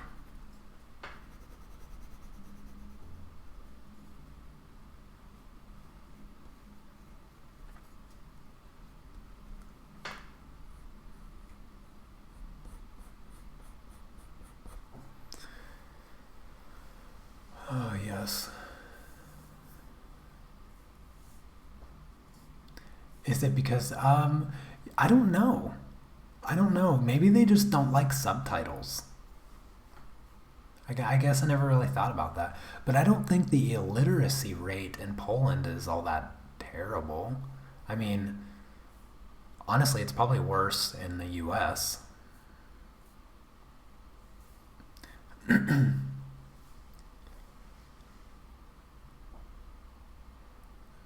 Oh, well, then you're lucky, Alex. I know English is pretty common in India. It's so yeah, you kind of got that going for you.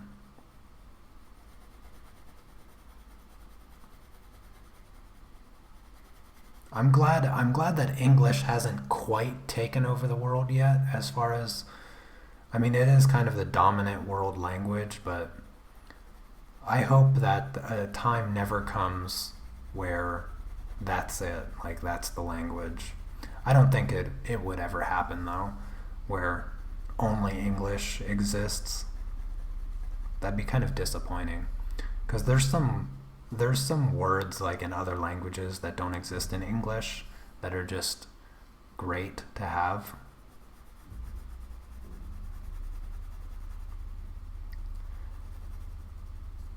Anna and I, we've been practicing my Polish quite a bit lately. I have this stack of flashcards here. This stack of flashcards with a bunch of words, and I need to learn them. I'm still waiting. I'm gonna be traveling to the U.S. soon, probably in the next 2 months, and I'll be getting this book that I need, that I've been wanting to get from my sister for a really long time, because even though it's a book that teaches you Japanese, I like the the structure of it. The structure just suits learning a language so well that I'm just going to readapt it to learn Polish. So, yeah. Hopefully by the end of this year I will be able to have a conversation in Polish. That's my goal. The end of the year I need to be having Polish conversations because I am just so far behind learning Polish. It's honestly I'm kind of embarrassed and equally disappointed because I'm just surrounded by people that speak two languages, and I've lived in Poland for an entire year now, and I am so far away from learning the language that it's just embarrassing.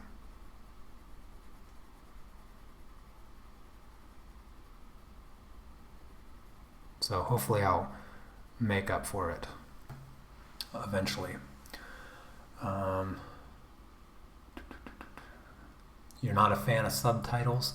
You know, when I watch like foreign films where it's not in English, but then there's English dubbing available, I never watch the English dubbed version. I always prefer to watch it with subtitles.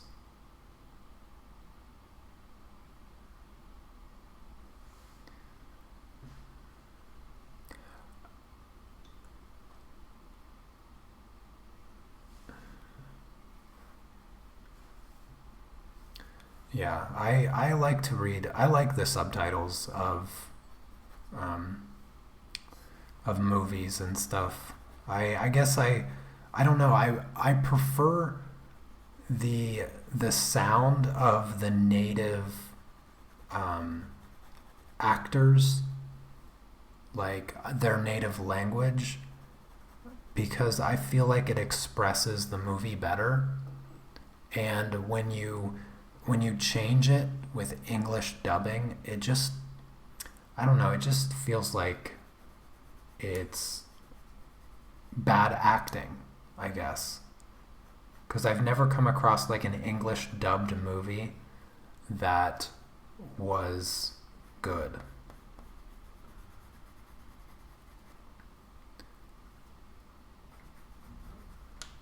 And it's kind of, I mean, you can kind of expect it because you have people that are just voice acting for the actors and they're not really in the scenes of the movie to get the feelings right or whatnot.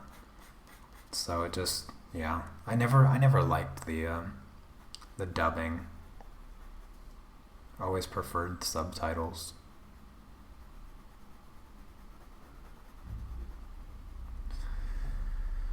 Oh, yay. Her skin is finally starting to look a little bit like skin.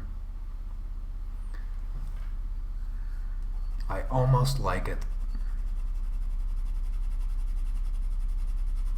I'd say like 5 more layers, probably somewhere along those lines. And it will be good looking.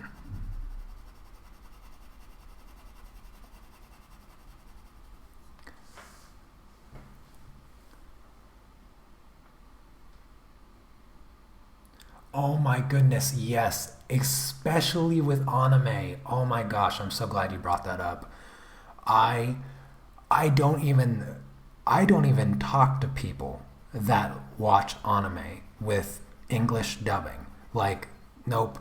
Just you cannot be my friend and enjoy your anime with English dubbing. I'm sorry, you just can't. I mean, if you hear it for the first time, okay, I'll give you a pass on a few. Like if you like Ghost in the Shell, Dragon Ball Z, Pokemon, Digimon's a good one, Yu-Gi-Oh, all the ones that are like popular in the US, you automatically get a pass. But the more uncommon ones that aren't on TV in the US or elsewhere in the world, no, you have to listen to it in Japanese and read the subtitles.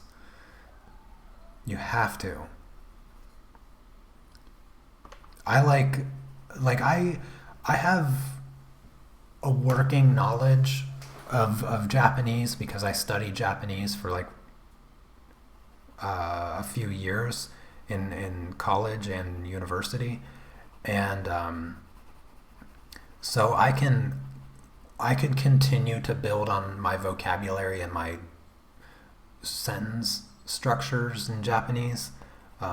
So I can somewhat gather quite a bit of information outside of the subtitles of anime. But yeah, you have to watch anime with subtitles in the original language. Because I've tried to switch, and I can't do it. I can't stand watching them. Ghost in the Shell, the TV series, it's okay to watch with English dubbing, but Ghost in the Shell, the movie, no. You cannot watch it with English dubbing. Oh, speaking of anime and Ghost in the Shell, that's funny. I've never watched Naruto. Speaking of Ghost in the Shell, I watched the new movie this weekend, and oh my gosh, I was so disappointed. Has anybody else a fan of Ghost in the Shell happen to watch the new live action movie with whatever that woman's name is? What the heck is her name? That played Major. What is her name? She plays like she played Lucy. What is her name? Somebody's got to help me out here. What is the name of the actress that played the main role in the new Ghost in the Shell movie?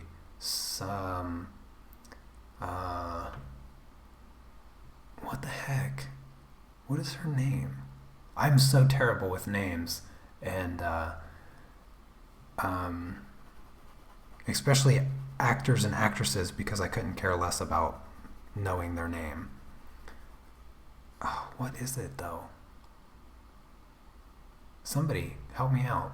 What is her name? Scarlett Johansson. That's it. Scarlett Johansson. Goodness gracious. Yeah, she was not a good choice for that movie. She didn't fit.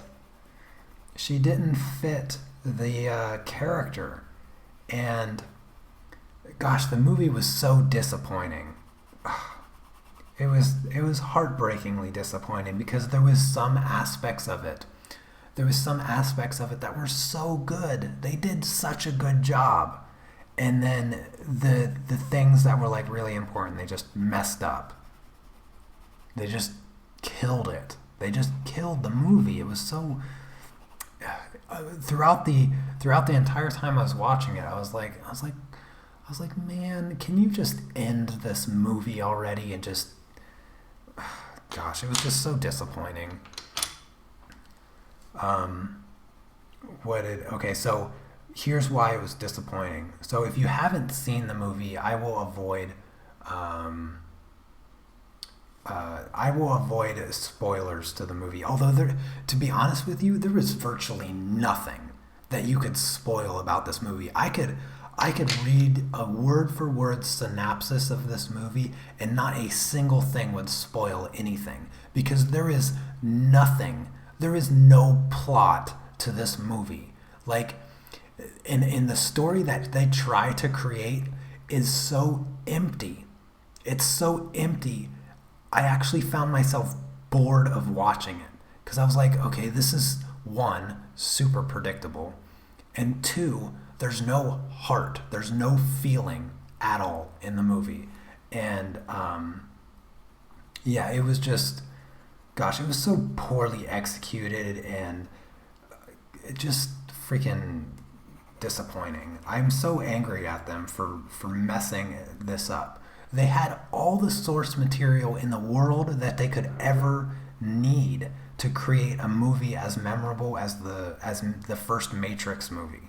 Like, they had more source material than they could ever possibly use in 10 movies. And they couldn't get enough of it right to just make one good one. So here's what they did wrong. The sound. The biggest drawback to this movie, the worst thing about this movie, is the sound. And it's terrible. I don't know who chose the music for this movie, but they need to be fired because it was so poorly done. The sound design for this movie was just awful. And you almost forget how important sound is to movie, but it's like half of the experience, and they just messed it all up. They did a terrible job of it. The music never fit the scene. And I didn't believe even for a second that the world that they were put in was real. Because the sound was just so non-atmospheric, and it was just it was just I can't get over how bad it was. I really can't, because I kept my expectations for this movie very, very low because I wanted to like it so much. And, well, really not to my surprise, I was disappointed, but gosh, I just can't believe they messed up with something so important to the, like, they messed up the sound so much, and it was so important in the other two movies. What else didn't I like? Okay, so the other thing, the casting was wrong. The casting was not good. Scarlett Johansson should not have been in this movie. She shouldn't have been in this movie. She was the wrong female to cast. And not necessarily the looks. Like, she was pretty close. Like, as far as visual appearance, she makes a really good Motoko Kusanagi. But her personality that came through is very similar to her personality in the Avengers, where she has kind of this disconnected, cold personality, which you would think would be good for the Major, but she didn't carry it very well. Instead of coming across like non-emotional, she came across just arrogant, and it was a bit annoying, and it took you out of the scenes that she spoke in. Anytime that she opened her mouth to speak, it was just like, I don't believe you. Like, she just didn't fit in the movie at all, and it was just very disappointing. Not a good cast. I thought that she'd be able to pull it off when she was originally casted for it, but she couldn't. She couldn't carry herself very well. And one of the things is that I didn't believe she was a robot. Like, she didn't come off as, that's a robot. That was one of the biggest problems. She came off way too human, which is very uncharacteristic to the Major in the other movie series. And one of the things that she did that kind of gave away the fact that she wasn't a robot was the way that she moved. She didn't move like somebody that didn't care about being injured. In the movie, she kind of like went around, and you just kind of felt a sense of apprehension in her movements, which makes it seem like, a person that's afraid to get hit. Whereas the Major would never be afraid to get hit because she doesn't feel any pain. So it was just, it was small things like that just destroyed the movie. Bato, he was casted well as far as the way he looked. Probably actually the best for the way that he looked, but he was too happy. He was too happy of a character, which was just not right. Bato was way too happy. And who else? Togusa wasn't in the movie enough. He was not in the movie enough. And he always seemed super angry. In the very short parts of the movie that he's in, he's very, very angry looking and sounding, which was disappointing because Togusa was always kind of the human of the group, so he was a bit more emotional in the scenes. And honestly, Togusa seemed more like a robot than anybody else in the movie, which is completely backwards to all the source material.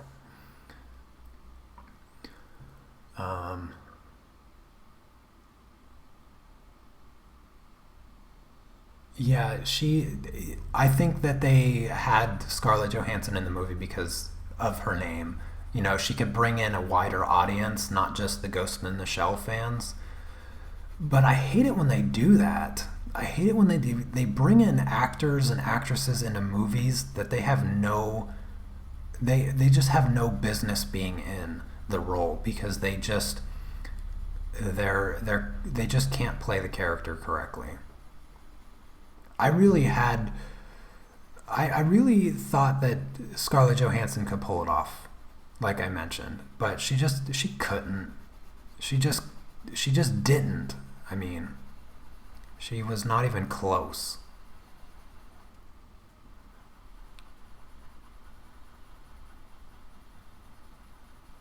Yeah, it was just not even close. It was just a failure and a disappointment.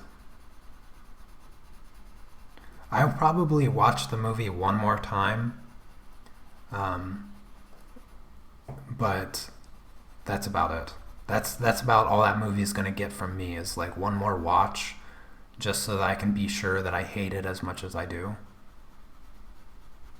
and just pick up on anything else I might hate about it.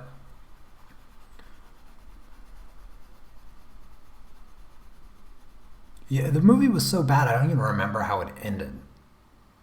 Like, it was just so bland. And I get that, they're trying to make it appeal to a wider audience, and they had to dumb down a lot of the kind of the philosophical ideas behind Ghost in the Shell. But goodness gracious, they didn't have to make it so dumb. They didn't have to dumb it down so much that a 5-year-old could understand it. I mean, and what about the action? I don't remember any memorable action scenes. Like, there was the kind of cool part that you saw in the trailer with the geishas, but that was about it. Like, as far as like action stuff, they could have done 10 times better, 1,000 times better. But I have to give them props for trying to add in a bit of the original movie. There was some scenes that they really captured it visually, but goodness, they ruined the sound. They had no music. They didn't have...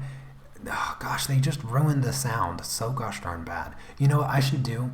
I should get a copy of the movie and then re-edit the audio. That's what I should do. I am such a fan of Ghost in the Shell, I might actually take the time to do such a thing. Is get like the sounds from the original movie and then kind of like find a way to splice them in and just get all of it together as sounding good, and yeah.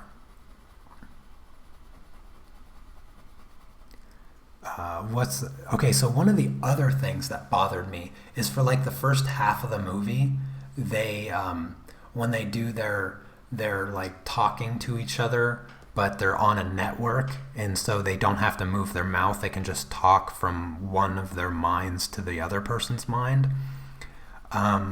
Is that for like the first half of the movie, when they do that, they're talking with their mouth, and it doesn't make any sense, and it's kind of annoying. But they do end up switching and not using their mouth, and when that happens, my first thought was, wait a minute, why are they doing it now, but they didn't do it for the first half of the movie? Like, why did they have to ever do it at all? Oh gosh, it was just, I'm so annoyed. I hope that you're picking that up, because I'm so annoyed by this movie. I almost got through the live stream. Forgetting that I was going to talk about how bad this movie is, but I didn't. And now that I remembered how bad it was, I just want to rant about it.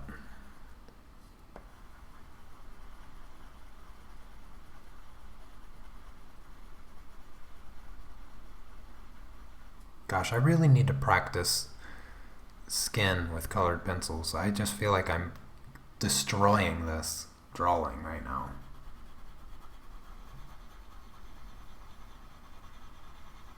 I'm just going to smooth it out one more time, and then I'm going to call it done. I'll probably toy around with it a little bit later, but I am so done with this right now. I think part of my irritation from the Ghost in the Shell movie is starting to creep over into my drawing, and so I'm losing patience, and I am making mistakes and not doing as well as I think that I probably could if I was to take my time a little bit more.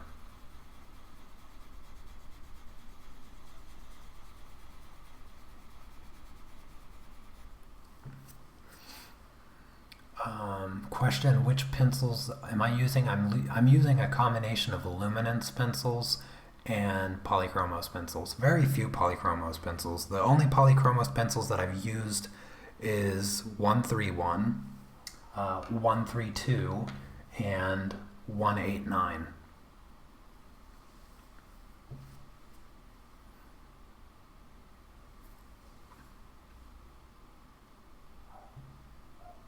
Yeah, Aaron is correct.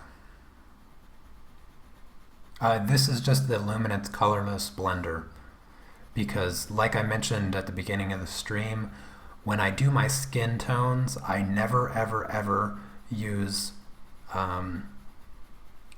paint thinner to blend anything out. And until I see the day that somebody creates a portrait using paint thinner to blend it out that looks better than a portrait that is burnished, I will never use paint thinner.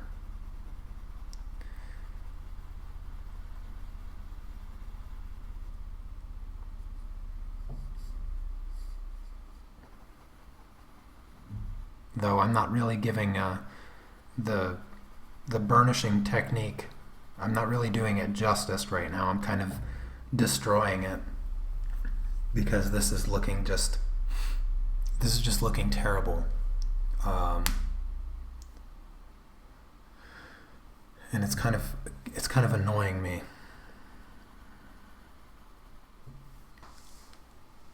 Kind of getting irritated by how bad this looks right now. I think I need a break. I haven't eaten anything yet today. I've had some tea and some water.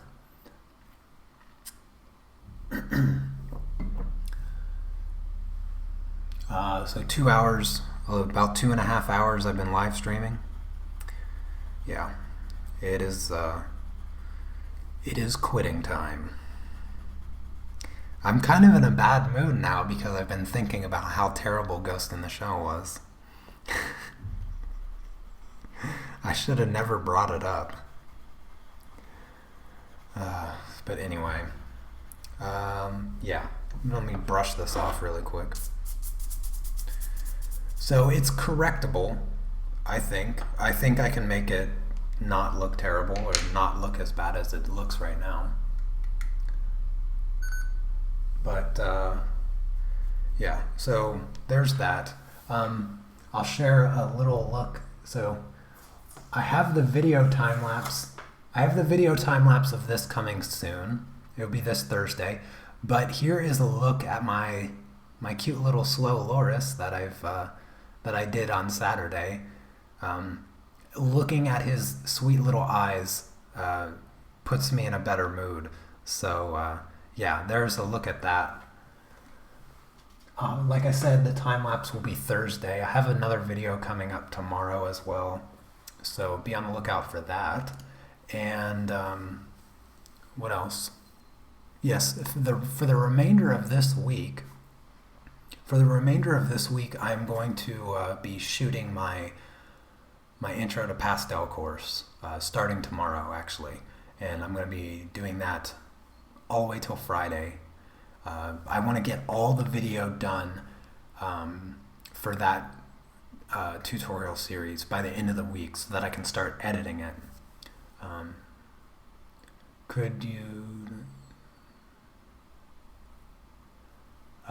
I probably could use the paint thinner on the first few layers, but I don't like to do that. I still like for the first initial layering, I like to put kind of my base colors that I like to let shine through the rest of the piece, and I just feel like using the paint thinner desaturates those and whatnot. I just don't like it. I don't think that it looks nearly as good. It's a personal preference, I guess, but yeah. I like burnishing from beginning to end. I like the slow layer on top of one another, and I like the control. I like the control that I get without using paint thinner. I think it makes it look muddy, and yeah, I'm not gonna do it. Anyway, that's pretty much it. Hope everybody had fun with the stream. I had fun up until I started bringing up Ghost in the Shell. Hopefully I didn't lose too many of you because I talked about that movie so much, but Ghost in the Shell has a special place in my heart, and I hate that they ruined it with this terrible live action movie. Now I'm going to have to go back and watch the original movies to get the bad taste out of my mouth. Oh, thank you, Christy. I'm glad it looks pretty good from a distance. Anyways, I will see you guys next Monday for the next drawing journal. I don't know what I'll do. You'll have to comment on this video and tell me what you'd like to see me do for next week's video, because I will be done with this portrait. Well, not quite by next week, but I won't be working on it for the next drawing journal. I'll have to find something else to do. Maybe I'll play around with some pastels or something like that. But yeah, I think I've probably tried to stop this live stream long enough now. So again, I'll see you next week. Take care. Peace.